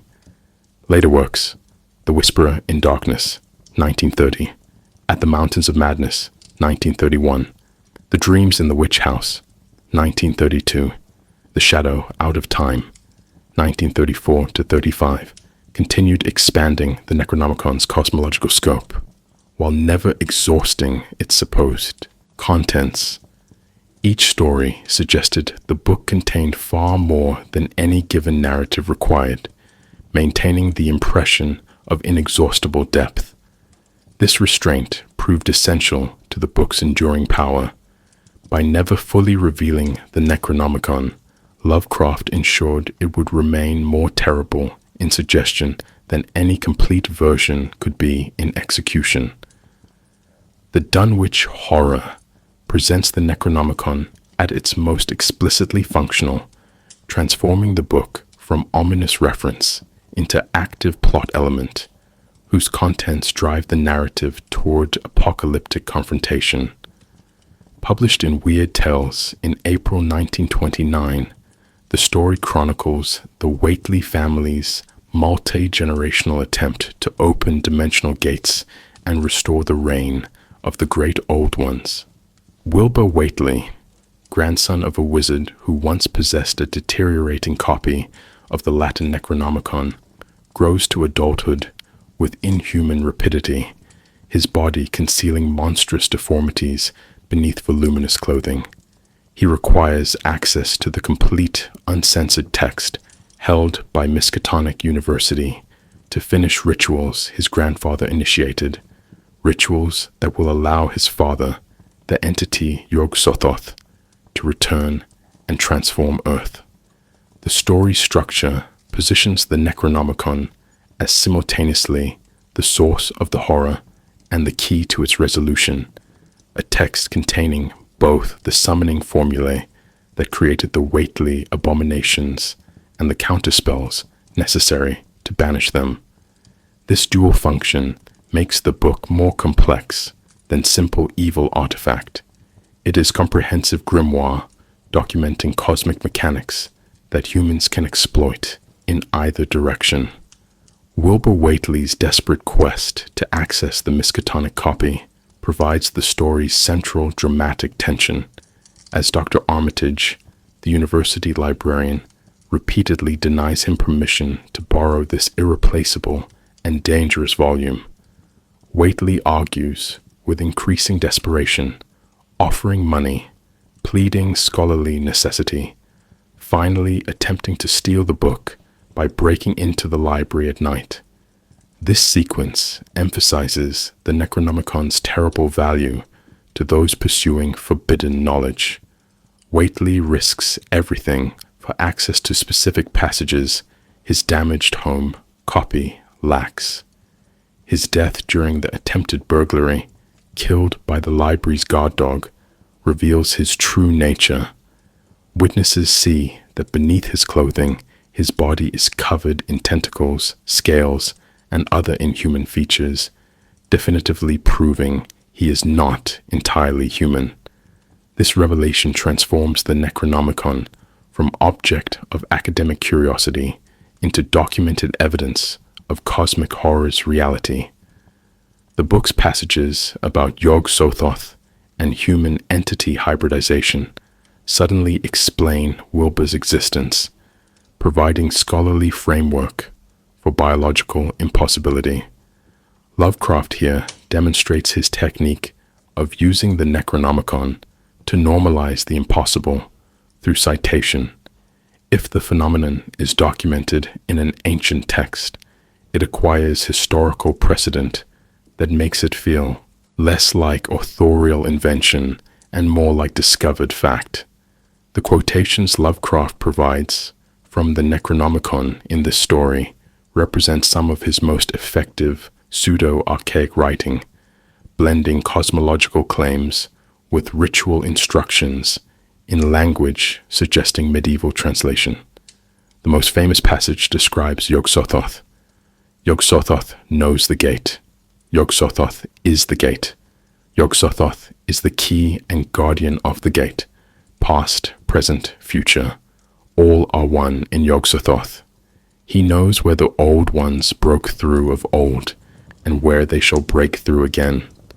This repetitive, incantatory style mimics genuinely ancient texts, where translation uncertainties result in seemingly redundant phrasing. The passage conveys cosmological concepts, elimination of temporal distinctions, entity as both location and access method, through deliberately obscure language that suggests meaning exceeding the word's capacity to contain it. Another quoted section warns, "The old ones were, the old ones are, and the old ones shall be, not in the spaces we know, but between them." These fragments demonstrate Lovecraft's skill at creating scripture for entities that should not have scripture, texts that sound simultaneously ancient and alien. Dr. Armitage's role exemplifies the protective scholar archetype that recurs throughout Lovecraft's fiction, the academic who understands dangerous knowledge and works to prevent others from accessing or misusing it. After Wilbur's death, Armitage examines the young man's diary and realizes the full horror. Wilbur had a twin brother, something far less human, kept hidden in the Whately farmhouse and fed on cattle. When the father dies and the feeding stops, this invisible monstrosity breaks free and begins devastating the countryside, visible only as massive shapeless bulk, leaving tracks no terrestrial creature could make.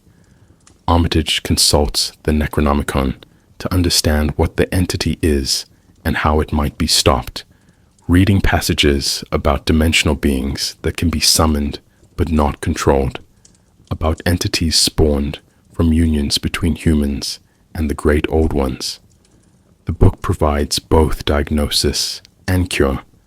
It explains the horror's nature, Yog-Sothoth's offspring, partially existing in dimensions invisible to human sight, and contains formulae for banishing such entities back to their native dimensions.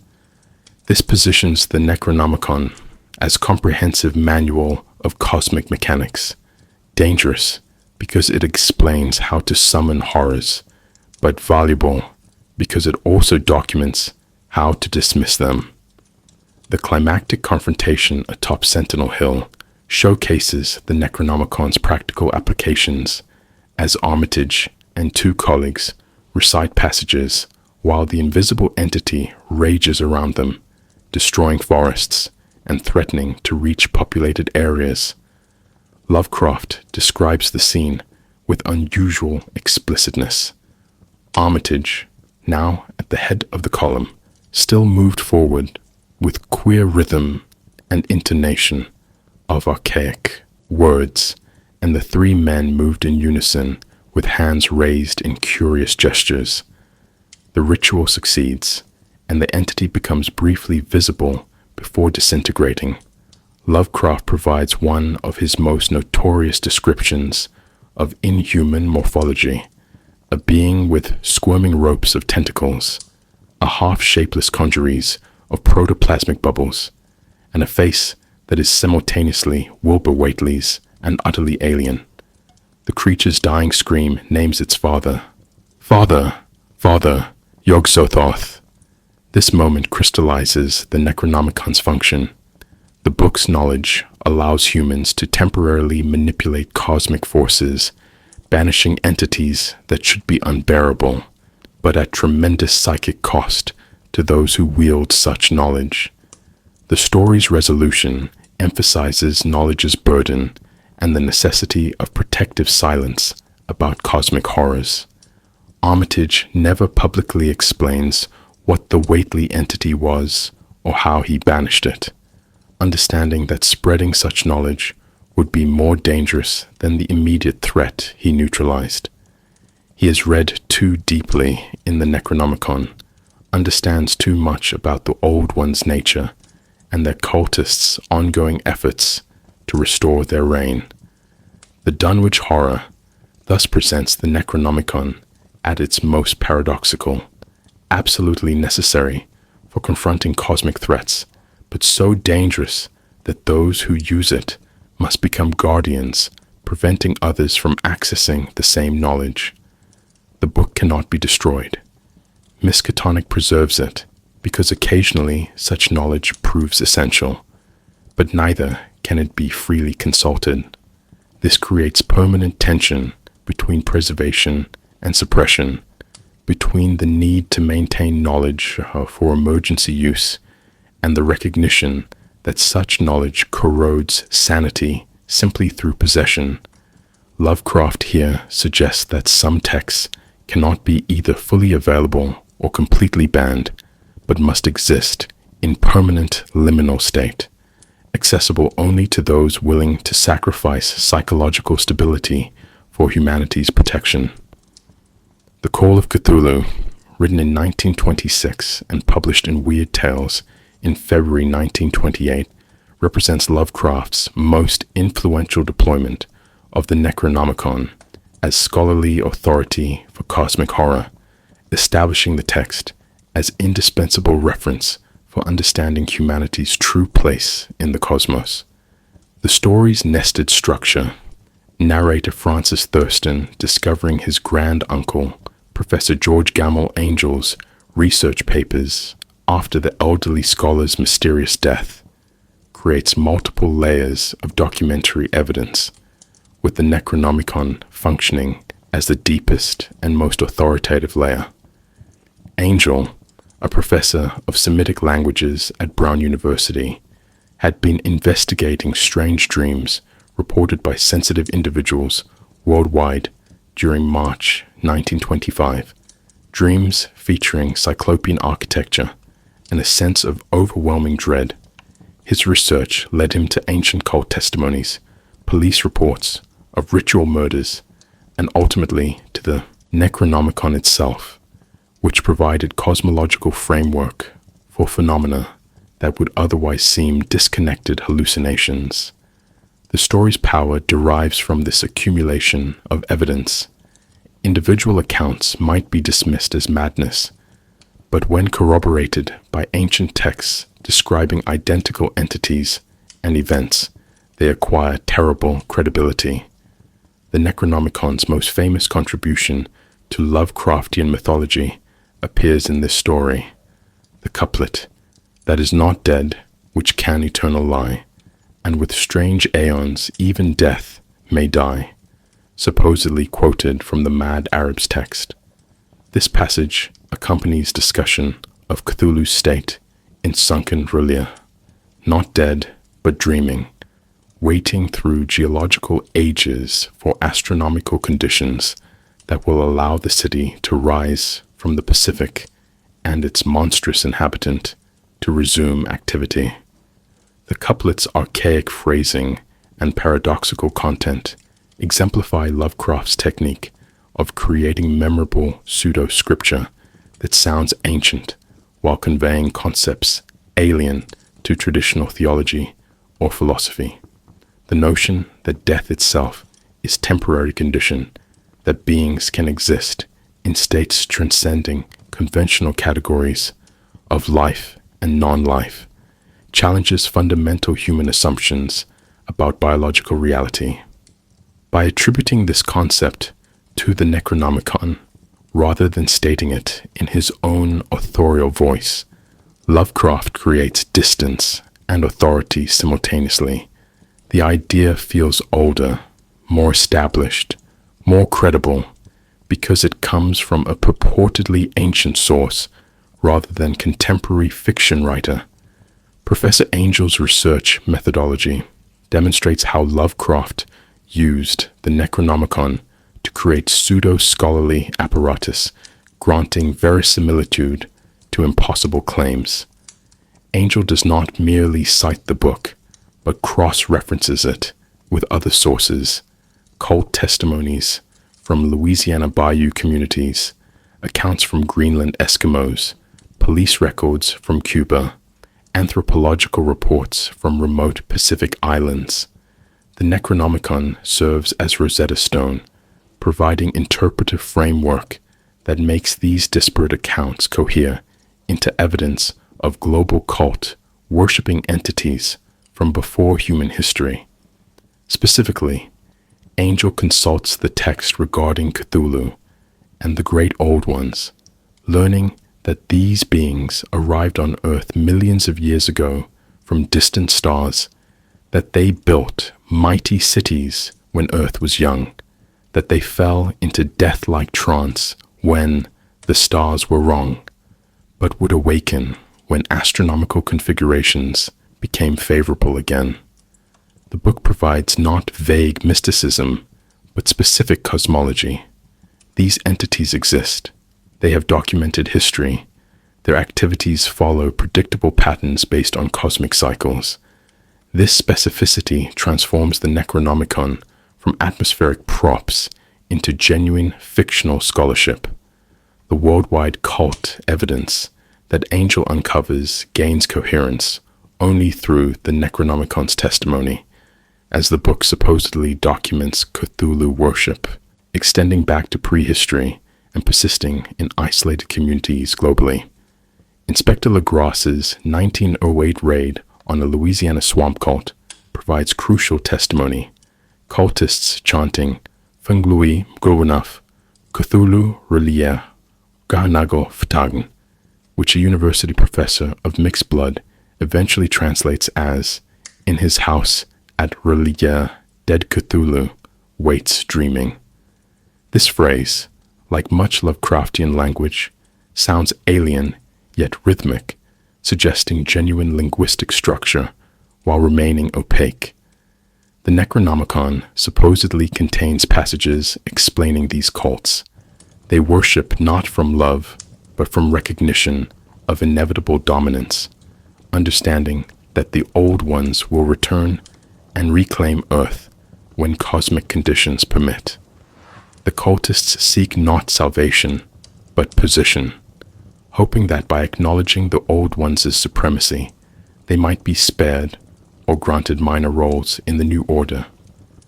This inversion of religious motivation, worship driven by terror and pragmatism rather than devotion, reflects the Necronomicon's broader philosophical stance that cosmic entities inspire recognition rather than love, submission rather than communion. The Vigilant incident provides the story's climactic revelation, as Norwegian sailor Gustav Johansen's manuscript describes accidentally discovering Relia when the sunken city temporarily rose during the 1925 period when sensitive dreamers worldwide experienced nightmares. Johansen's account, written before his death from shock, describes non-Euclidean geometry that defied normal perception, architecture where angles and surfaces seemed wrong, and finally, Cthulhu itself emerging from a massive door, a being so alien that Johansen's description dissolves into adjectives suggesting, rather than depicting, a mountain walked or stumbled. A pulpy, tentacled head surmounted a grotesque and scaly body with rudimentary wings. The crew tried to flee, but Cthulhu pursued. Only by ramming the creature with their steam yacht did Johansen escape, observing the entity's body collapse into protoplasmic mass before reforming. This eyewitness testimony corroborates what the Necronomicon documented. Cthulhu exists, matches ancient descriptions, rose when astronomical conditions temporarily permitted, and possesses non-corporeal properties, allowing it to survive injuries that would destroy biological organisms. The convergence of ancient text and modern testimony creates Lovecraft's signature effect. The impossible authenticated through layered evidence. The story's ultimate horror lies not in Cthulhu's brief emergence, but in the implications the Necronomicon makes explicit. This was temporary rising. The stars were only briefly right. The entity has returned to dormancy, but will inevitably awaken permanently when cosmic conditions fully align. Thurston, completing his granduncle's research and understanding what the evidence means, closes his narrative with existential dread. The most merciful thing in the world, I think, is the inability of the human mind to correlate all its contents. Someday, the piecing together of dissociated knowledge will open up such terrifying vistas of reality and of our frightful position therein that we shall either go mad from the revelation or flee from the deadly light into the peace and safety of a new dark age.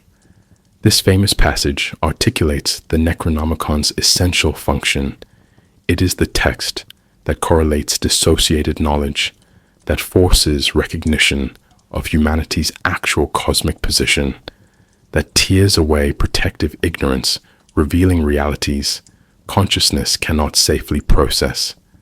The book does not invent horrors, but documents existing ones, transforming ignorance into awareness, and thereby destroying the psychological equilibrium that makes human life bearable. The Call of Cthulhu established the Necronomicon as the definitive text for understanding cosmic horror, not as fantasy, but as testified reality, a grimoire whose greatest power lies in being factually correct about things humans desperately need to believe are false. August Derleth's systematization of the Cthulhu mythos after Lovecraft's death in 1937 represented both preservation effort and fundamental misunderstanding. As Derleth imposed coherent structure onto material, Lovecraft had deliberately kept ambiguous and philosophically unstable. Derleth, who became Lovecraft's literary executor and founded Arkham House to preserve his work, began writing posthumous collaborations, stories based on Lovecraft's notes or invented entirely, that codified the mythos into something resembling traditional theology. Most significantly, Derleth organized the great old ones into elemental categories: water, air, fire, earth, and positioned them in cosmic struggle against benevolent elder gods, creating good versus evil framework utterly alien to Lovecraft's original vision. The Necronomicon, in Derleth's hands, became more systematic grimoire, containing classifications and hierarchies that Lovecraft never intended. Where Lovecraft's entities were cosmically indifferent, neither good nor evil, but simply alien, Derleth's version imposed moral categories that domesticated cosmic horror into more conventional, supernatural conflict. This systematization made the mythos more accessible and perhaps more commercially viable, but at the cost of Lovecraft's central philosophical insight that the universe is not a battleground between opposed forces, but an indifferent mechanism where humanity is cosmically negligible. Derleth's good versus evil framework fundamentally misunderstood Lovecraft's cosmicism, transforming nihilistic philosophy into traditional religious narrative where humanity might find allies or salvation. In Derleth's stories, characters could invoke elder gods against the old ones, using the Necronomicon to access protective formulae rather than merely learning terrible truths. This represented profound philosophical revision. Lovecraft's universe, where knowledge only destroys, became in Derleth's version a universe where the right knowledge, properly applied, might save humanity. The Necronomicon shifted from testimony of humanity's cosmic irrelevance to potentially useful magical text, from document of despair to tool of resistance. This transformation reflected Derleth's Catholic worldview. He could not sustain Lovecraft's atheistic materialism, could not imagine universe without moral structure or hope of redemption. His additions and revisions, while commercially successful and influential on later adaptations, evacuated the mythos of its existential terror. Where Lovecraft offered horror of meaninglessness, Derleth provided comfort of cosmic struggle where humans might choose sides.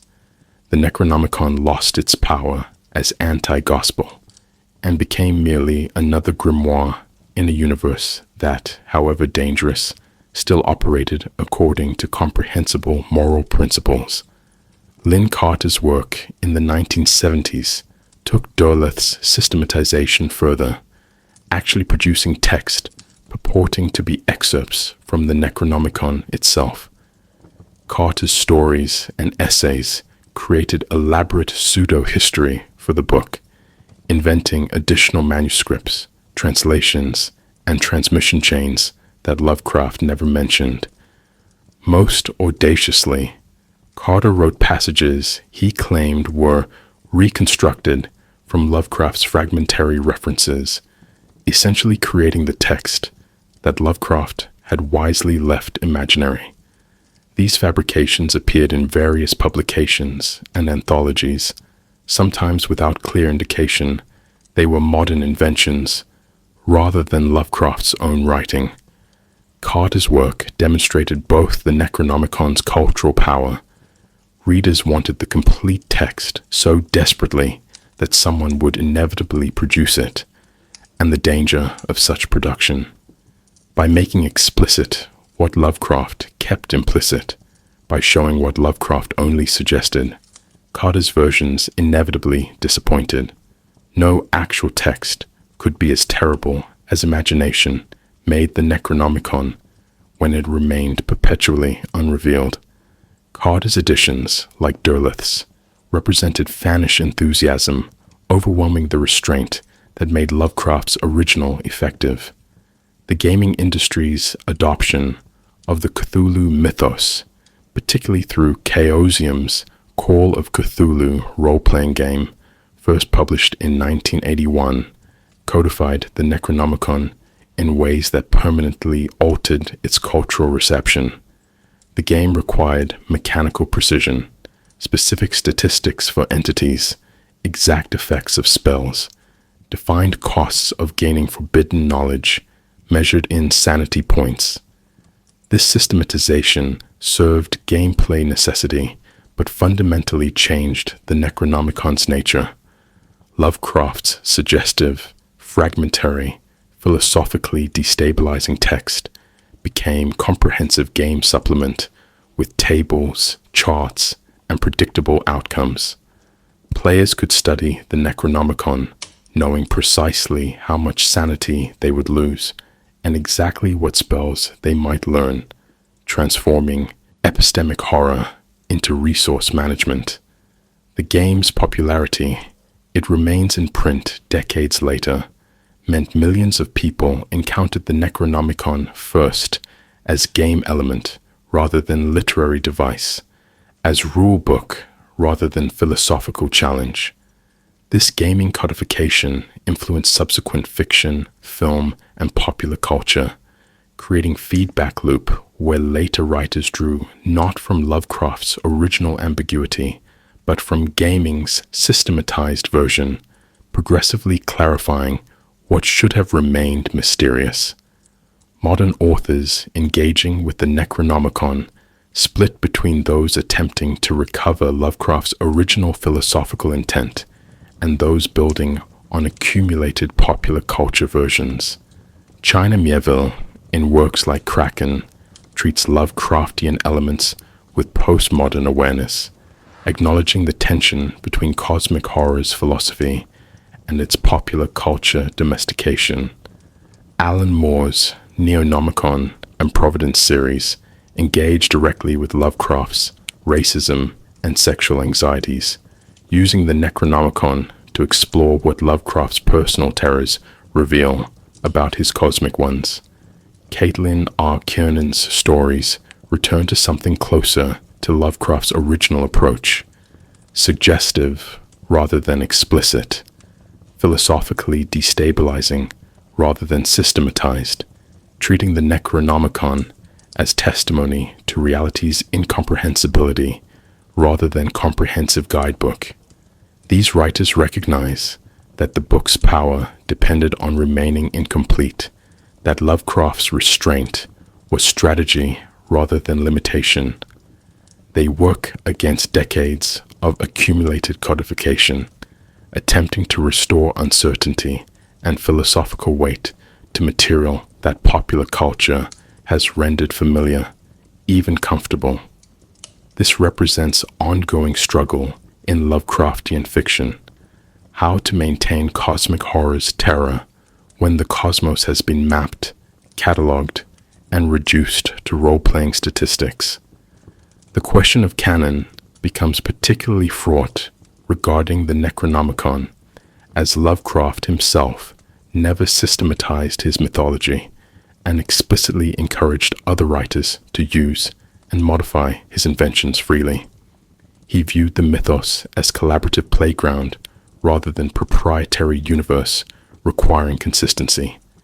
This means no definitive version of the Necronomicon exists, not in content, not in effects, not even in basic facts, like whether the book drives all readers mad or only some. Different stories contradict each other. Lovecraft's own accounts vary. Collaborators added elements Lovecraft never intended. Some maintain that only Lovecraft's own stories constitute true canon, dismissing Derleth, Carter, and others as apocrypha. Others argue the mythos was always meant to be collaborative, making all contributions equally valid. Still others accept that the Necronomicon exists in multiple contradictory versions, that its nature is inherently unstable, that trying to establish definitive canon misses the point.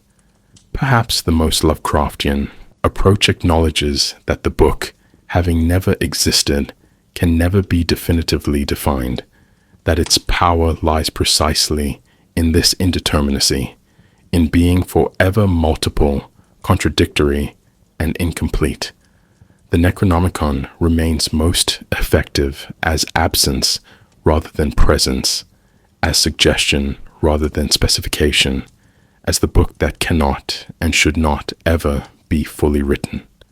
The Simon Necronomicon, published by Avon Books in 1977, represents the most successful commercial exploitation of Lovecraft's invention, a grimoire claiming to be genuine translation of the Mad Arab's text, despite being obvious modern fabrication.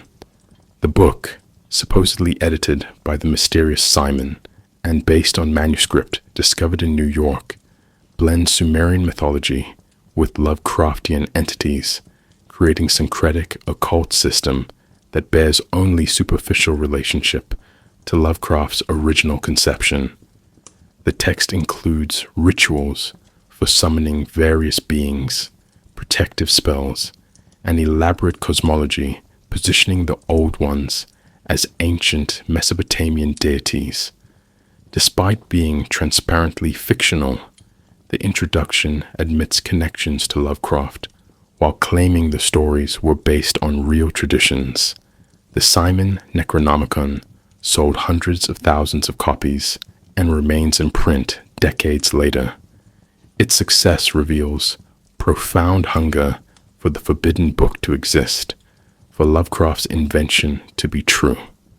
Readers wanted access to cosmic horror, not as literature, but as practical grimoire, wanted to believe that somewhere beyond mainstream religion and conventional occultism lay genuinely dangerous knowledge.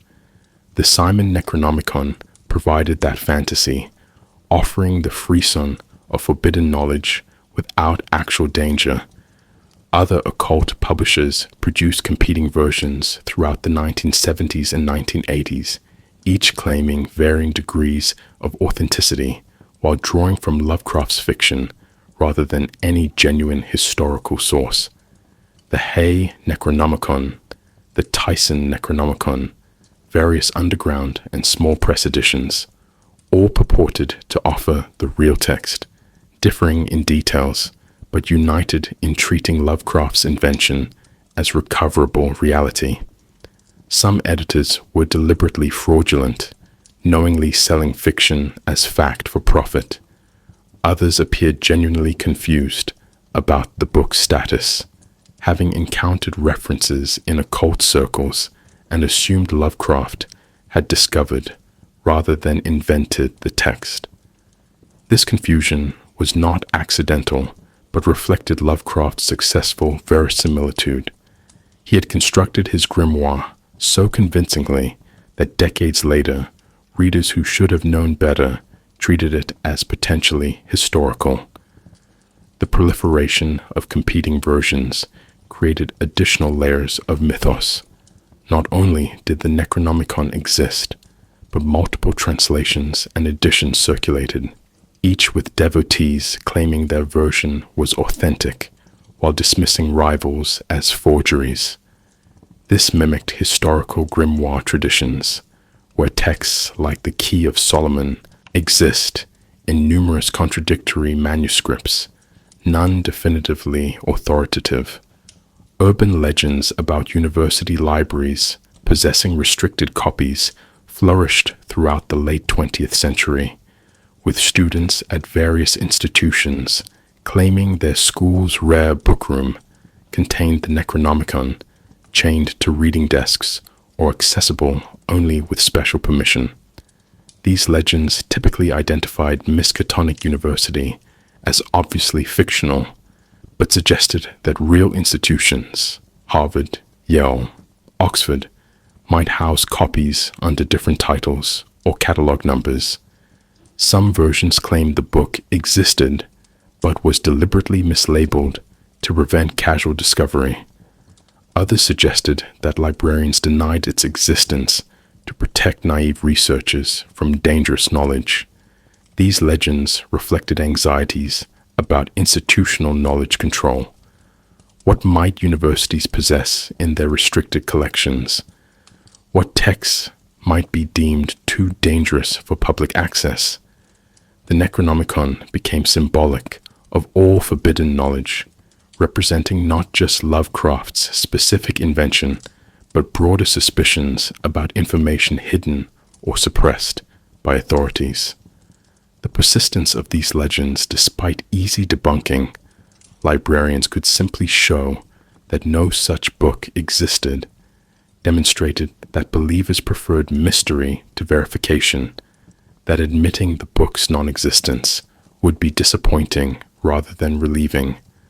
Occult communities claiming to practice Necronomicon rituals emerged particularly in the 1980s and 1990s, with self-identified magicians incorporating Lovecraftian entities into their ceremonial work. Chaos magic practitioners proved especially receptive, arguing that fictional entities could function as egregores or thought forms if sufficient believers invested them with psychic energy. This approach treated Lovecraft's invention not as historical discovery, but as successful creation. The Necronomicon might not have ancient provenance, but decades of readers believing in it and the entities it described had arguably brought those entities into existence through collective imagination. Such practitioners performed rituals to contact Cthulhu, Yog-Sothoth, or Nyarlathotep, treating them as accessible through sincere invocation regardless of fictional origins. This represented fascinating cultural development, Lovecraft's deliberately invented mythology being reverse-engineered into genuine religious practice. Whether these practitioners experienced actual contact with something or merely psychological phenomena, shaped by their expectations, remains debatable, but their practice demonstrated the Necronomicon's transition from literature to lived spiritual experience for some communities. The satanic panic of the 1980s incorporated the Necronomicon into broader conspiracies about occult ritual abuse, with some fundamentalist Christian activists claiming the book was used in satanic ceremonies harming children. These claims, entirely unfounded and part of larger moral panic, nevertheless granted the Necronomicon cultural presence beyond horror fiction readership.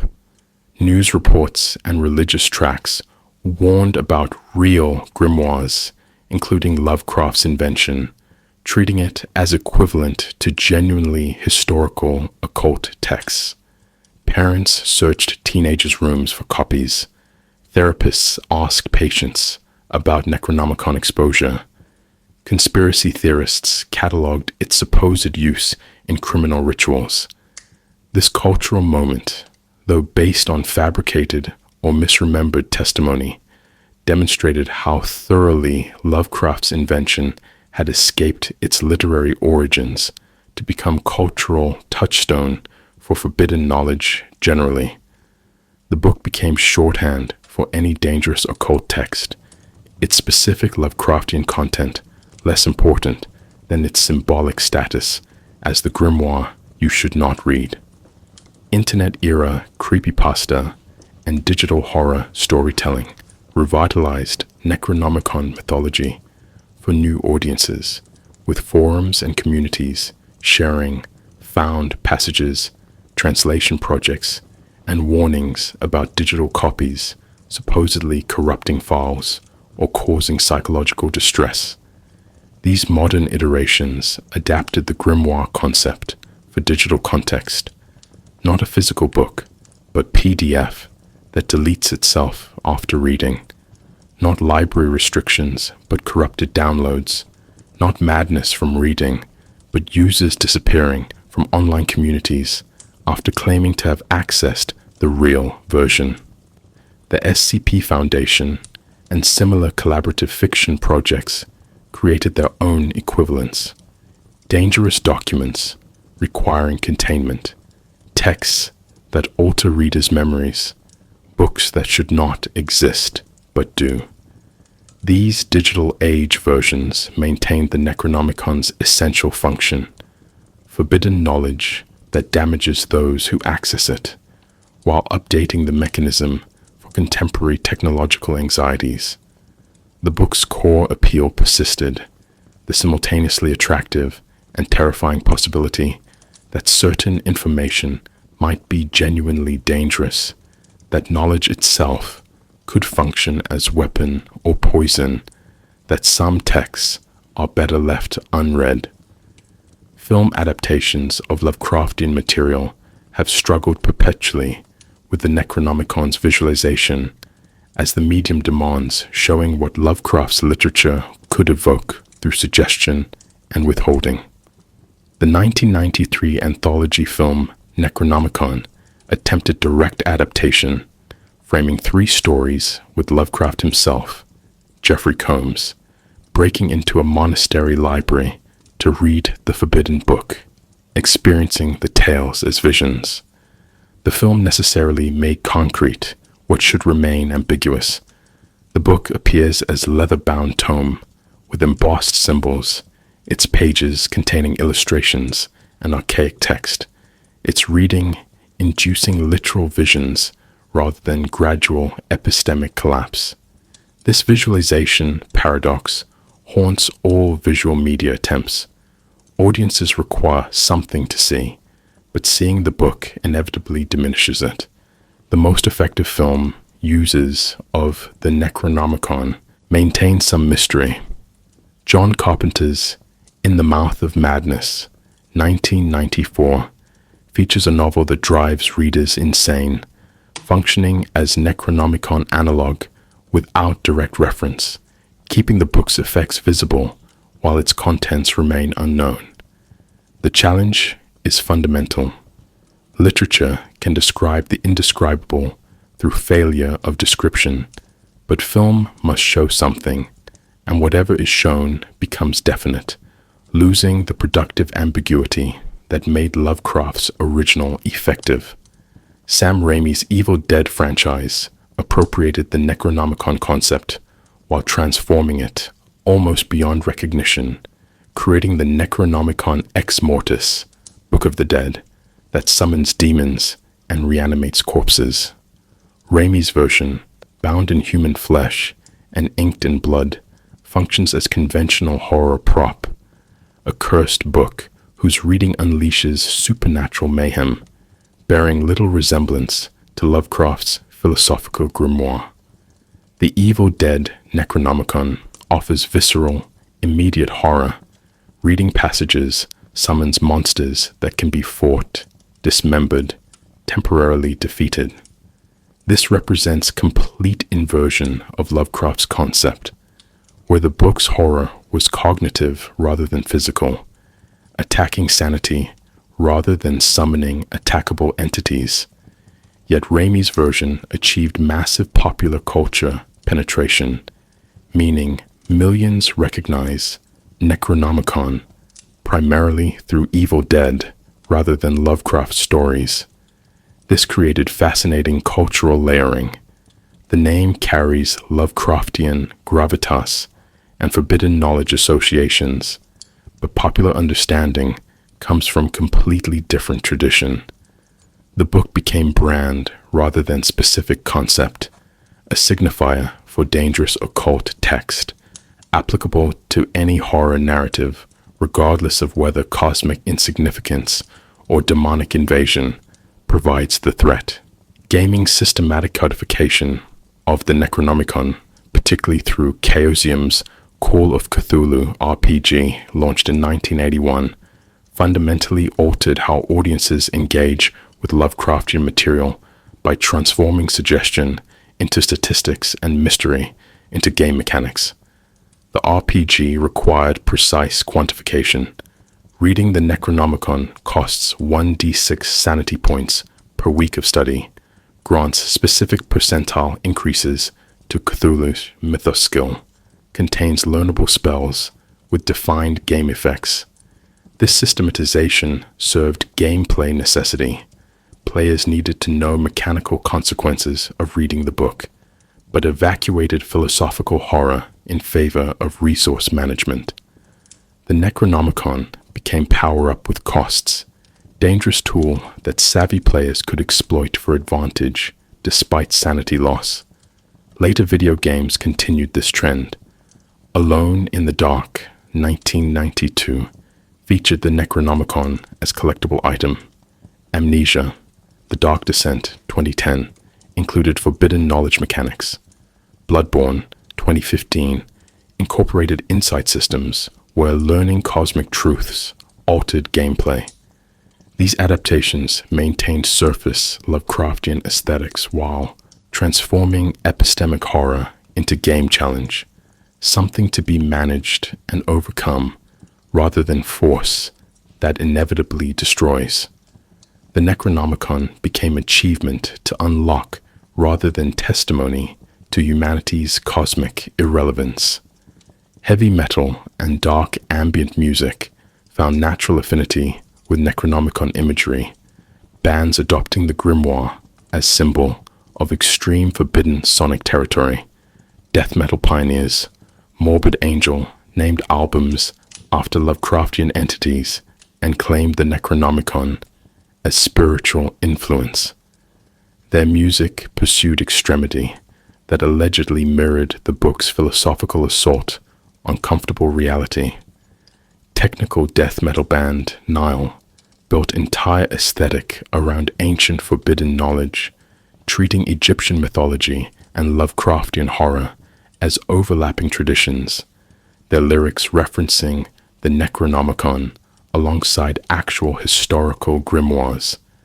Black metal and dark ambient projects adopted the book as symbol of transgressive knowledge, creating soundscapes allegedly inspired by passages describing cosmic void or non-Euclidean geometries. Whether this music actually captures Lovecraftian horror remains debatable. Can rhythm and melody convey cosmic insignificance?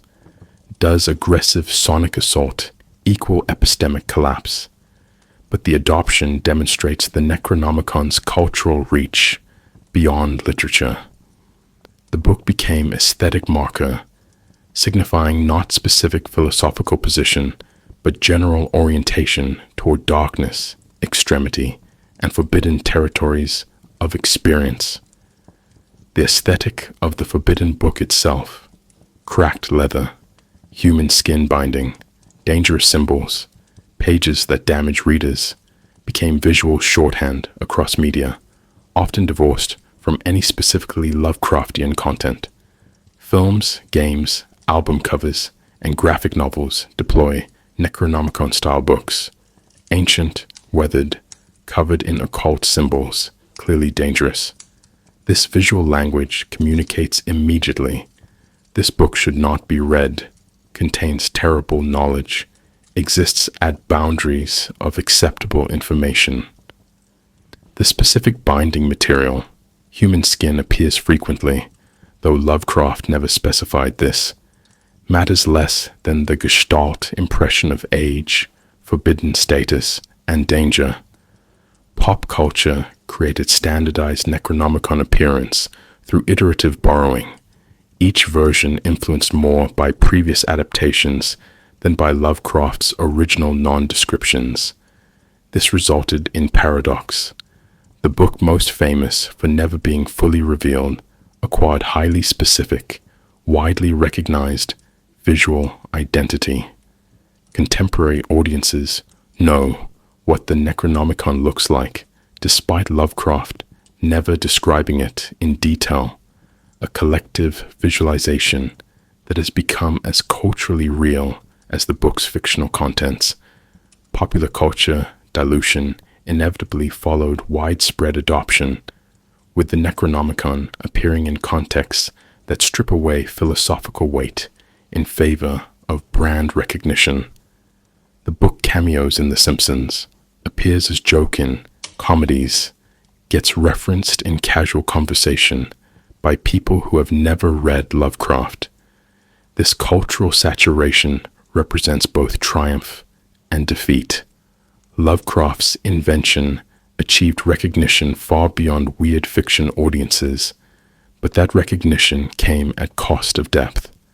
The Necronomicon became pop culture furniture, lost its capacity to disturb through familiarity.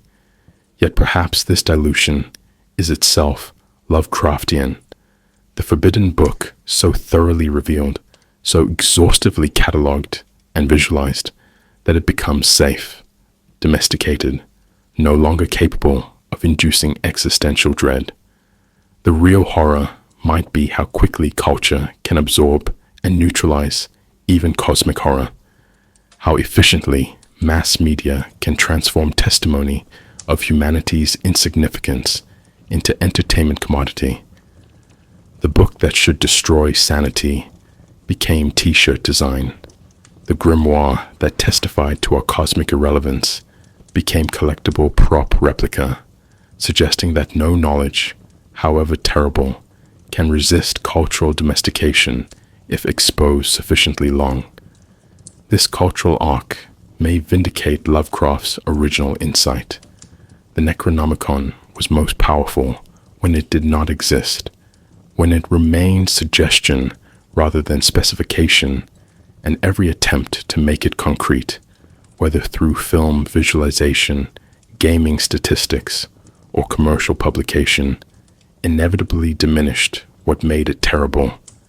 The occult revival of the 1960s and 1970s created conditions where genuine magical practitioners began incorporating Lovecraftian entities into ceremonial work, treating fictional beings as legitimate targets for invocation and worship. This period witnessed explosive interest in alternative spiritualities, Eastern mysticism, ceremonial magic, and reconstructed paganism, with practitioners seeking traditions outside Judeo-Christian mainstream. Into this milieu, Lovecraft's mythology offered something unique. Entities explicitly positioned as neither good nor evil, predating human categories, indifferent to human welfare. For magicians dissatisfied with traditional grimoire demons or angelic hierarchies, the old ones provided fresh cosmology, untainted by centuries of theological interpretation. Groups like the esoteric Order of Dagon formed, only half ironically, worshipping Cthulhu. Solitary practitioners incorporated Necronomicon passages, usually from the Simon edition, into rituals. This represented fascinating cultural phenomenon. Fiction deliberately created as fiction being reverse engineered into genuine religious practice within a single generation. These practitioners understood Lovecraft, invented the entities, but argued this origin did not diminish their potency. If gods are psychological constructs or egregores given power by belief, then Lovecraft had successfully constructed deities as legitimate as any from ancient tradition.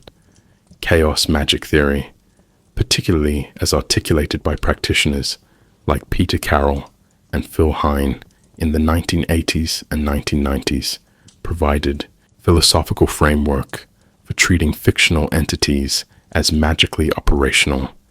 Chaos magicians argued that belief itself is tool, that magicians should adopt whatever cosmology proves most effective, then discard it when utility ends. From this perspective, Lovecraft's invented mythology was no less real than Egyptian, Norse, or Kabbalistic systems. All are human constructs, and the relevant question is not historical authenticity, but magical efficacy.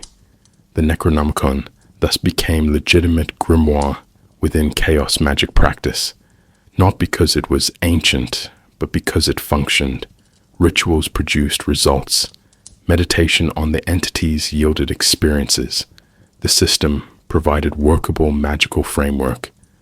Whether practitioners contacted something genuinely external or induced powerful psychological states through self-hypnosis remained deliberately ambiguous in chaos magic theory. The point was pragmatic effectiveness rather than metaphysical certainty. This approach transformed the Necronomicon from hoax into working magical text, demonstrating how cultural creations can acquire genuine spiritual function regardless of origins. The book achieved what all grimoires claim, providing access to non-ordinary states and entities, whether those entities exist independently or emerge from practitioners' own consciousness. Academic Lovecraft studies emerged as a legitimate scholarly field beginning in the 1980s, with critics like S.T. Joshi producing comprehensive biographies and analyses treating Lovecraft's work as serious literature, deserving rigorous examination. The Necronomicon became subject for literary criticism, exploring how fictional bibliography functions in horror, how Lovecraft's pseudo-documentation techniques created verisimilitude, how the grimoire tradition informed weird fiction. Universities began offering courses on Lovecraft and cosmic horror. Scholarly journals published papers analyzing the Necronomicon's role in constructing literary mythology. Conferences convened to discuss Lovecraft's influence on contemporary culture. This academic legitimization represented significant shift from Lovecraft's pulp magazine origins, granting his invented grimoire the same serious consideration that scholars devoted to genuinely historical texts. Critics examined the Necronomicon's philosophical implications, its relationship to Lovecraft's atheistic materialism, how it functioned as vehicle for exploring epistemological horror. The book that Lovecraft created to lend atmosphere to weird fiction became object of doctoral dissertations and monographs, analyzed for what it revealed about knowledge, power, and humanity's relationship to incomprehensible cosmos. Philosophical engagement with Lovecraftian themes intensified in the 21st century, with thinkers like Graham Harman and Eugene Thacker exploring how cosmic horror relates to contemporary philosophical concerns. Harman's object-oriented ontology found resonance with Lovecraft's non-anthropocentric cosmology, both suggesting that human access to reality is limited and that objects exist in excess of their relations to humans. Thacker's trilogy, In the Dust of This Planet, Starry Speculative Corpse, and Tentacles Longer Than Night, examined how horror literature, including Lovecraft's Necronomicon-centered stories, articulates philosophical problems about the limits of human knowledge and the horror of world without us. The Necronomicon became philosophical object, representing not just literary device, but genuine epistemological problem. What would knowledge look like that was not knowledge for humans?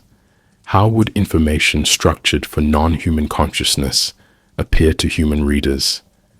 These philosophical investigations treated Lovecraft's grimoire seriously as thought experiment about the boundaries of comprehensibility, acknowledging that while the book is fiction, the problems it raises about knowledge, consciousness, and cosmic insignificance are genuine philosophical concerns. The Necronomicon thus achieved status as philosophical parable, an imaginary object that clarifies real questions about humanity's cognitive relationship to universe. The new weird literary movement emerging in the 1990s and 2000s, exemplified by writers like China Miéville, Jeff Vandermeer, and Caitlin R. Kiernan, engaged critically with Lovecraft's legacy while building on his innovations. These writers recognized both the power of Lovecraft's cosmic horror and the problematic aspects of his worldview, particularly his racism and reactionary politics. The Necronomicon appears in new weird fiction as contested symbol, sometimes deployed straightforwardly as homage, sometimes subverted or critiqued, sometimes used to examine how forbidden knowledge narratives reflect anxieties about marginalized perspectives. Miéville's Kraken features Occult London, where all grimoires and mythologies prove partially true, the Necronomicon existing alongside countless other dangerous texts in a pluralistic occult ecosystem. This positions Lovecraft's grimoire as one among many rather than uniquely authoritative, democratizing cosmic horror across multiple traditions. The new weird writers maintained interest in epistemological horror, knowledge that damages knowers, while questioning whose knowledge gets classified as forbidden and what cultural anxieties such classification reveals. The Necronomicon thus became site of critical engagement, writers simultaneously acknowledging its influence and interrogating what it represents about Western culture's relationship to otherness and incomprehensibility.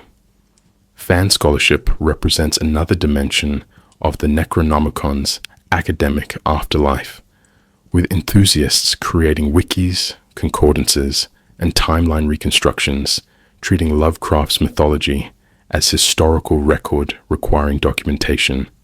The Cthulhu mythos, wiki, various fan encyclopedias, and countless online discussions attempt comprehensive cataloging. Every Necronomicon reference across all stories, consistency checking between different accounts, reconciliation of contradictions.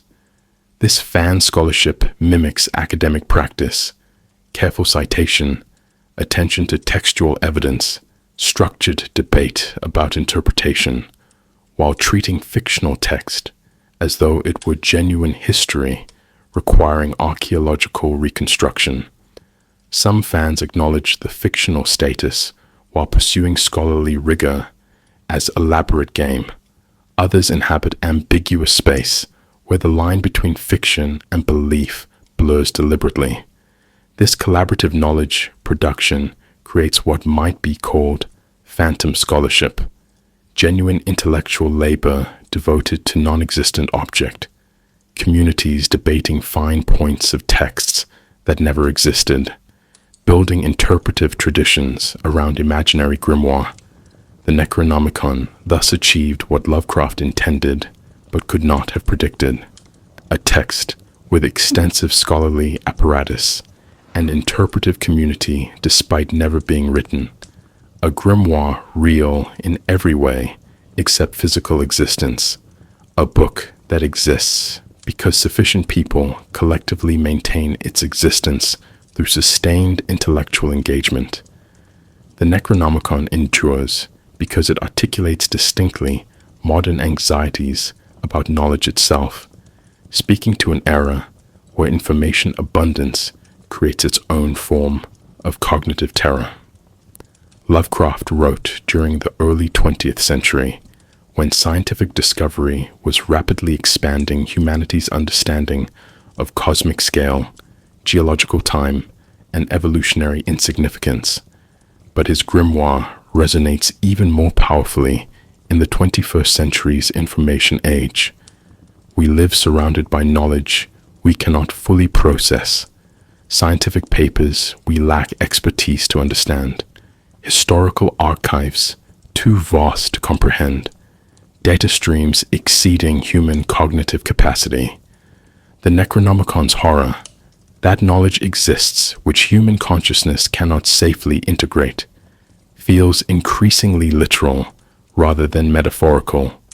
We possess technologies revealing truths about climate change, ecological collapse, cosmic expansion, and quantum uncertainty that perhaps consciousness evolved for savanna. Survival cannot adequately process without psychological damage. The forbidden book becomes metaphor for modernity itself. Too much information, too much truth, presented too quickly for minds that evolved to handle local, immediate, comprehensible problems. The Necronomicon persists because it names an experience contemporary humans increasingly recognize: epistemic overload, the sensation that reality has become too complex, too contradictory, too incomprehensibly vast for human consciousness to maintain coherent worldview. Information age horror manifests as the inability to unsee what has been learned, to unknow what algorithms and databases have revealed. Social media feeds deliver atrocities in real time. Climate science documents approaching catastrophes. Surveillance technologies expose how thoroughly our privacy has dissolved. Artificial intelligence produces outputs that feel alien despite human origins. The Necronomicon's core mechanism, reading text that damages the reader, becomes daily experience as we scroll through information designed to engage but not enlighten, to provoke rather than comfort. Consider this carefully. Previous generations could maintain protective ignorance about distant suffering, ecological damage, or cosmic indifference because information traveled slowly and incompletely. Contemporary humans lack this protection. We know too much, too constantly, through channels we cannot easily avoid.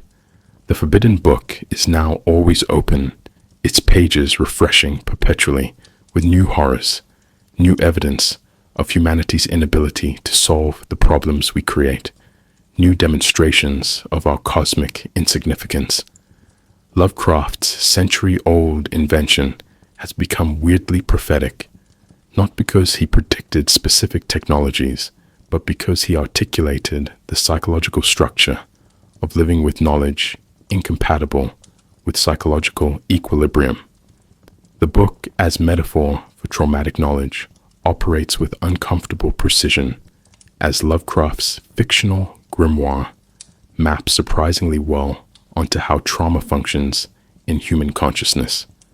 Traumatic information, experiences of violence, abuse, loss, horror, cannot be easily integrated into existing mental frameworks.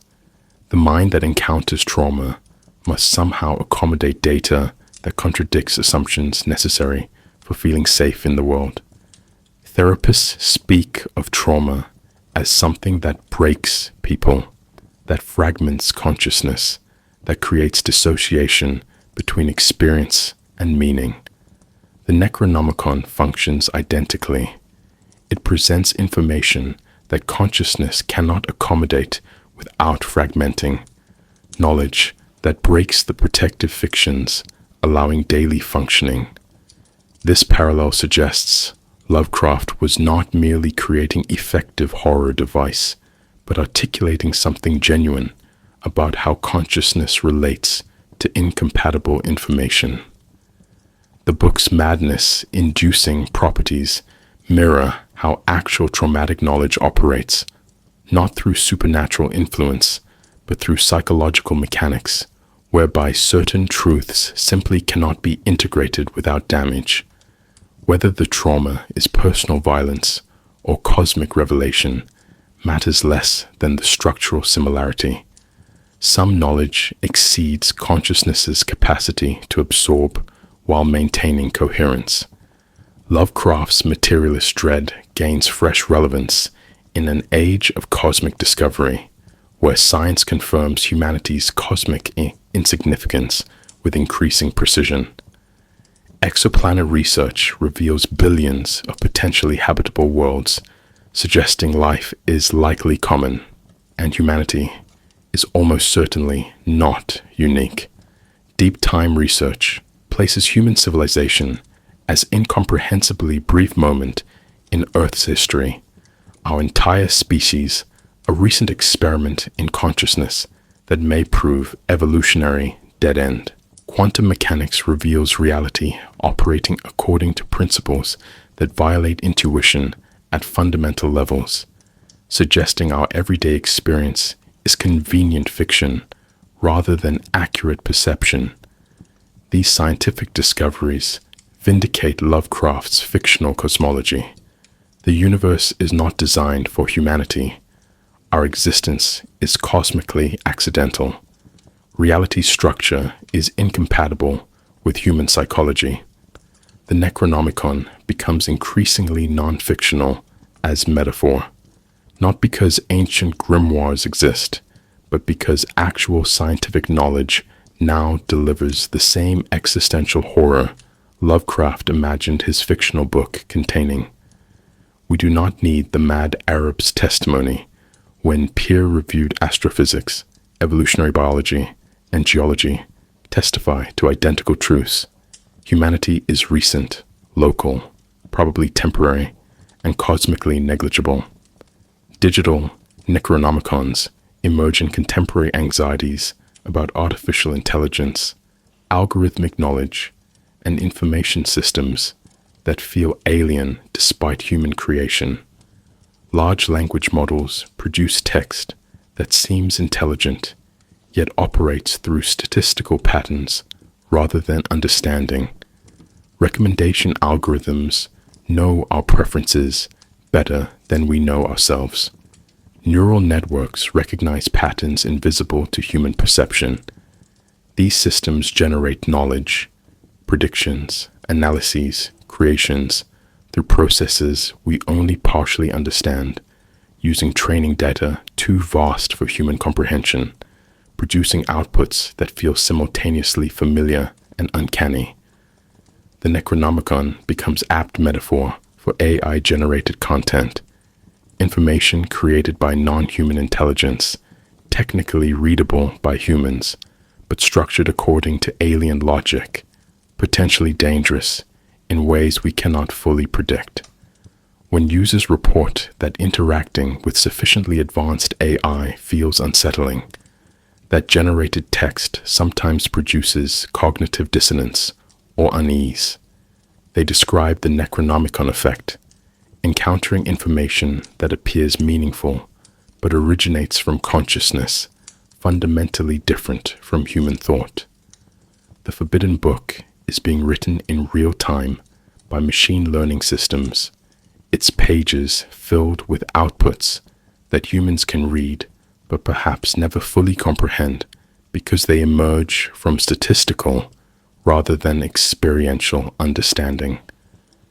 The paradox of wanting to read it persists across all the Necronomicon's iterations and appropriations. Humans are drawn to precisely the knowledge that will destroy them, cannot resist investigating despite warnings. This reflects something genuine about human psychology. Curiosity operates independently from self-preservation, often overriding it. We seek forbidden knowledge, not despite danger, but partially because of danger, the prohibition itself, making information more desirable. Every effective horror story depends on this impulse, the audience wanting characters to open the cursed book, to enter the forbidden room, to read the warning even though reading it proves fatal. The Necronomicon has become cultural symbol for this paradox, representing knowledge we simultaneously want and fear, information we know would damage us but cannot resist pursuing. This tension appears throughout contemporary life. Clicking articles we know will enrage us, seeking information about dangers we cannot control, investigating traumas we might be better ignoring. Perhaps consciousness itself contains drive toward comprehensive knowledge that conflicts with psychological self-preservation, making us creatures who must know even when knowing destroys us. The Necronomicon endures because it externalizes this internal conflict, making visible the self-destructive aspect of human curiosity.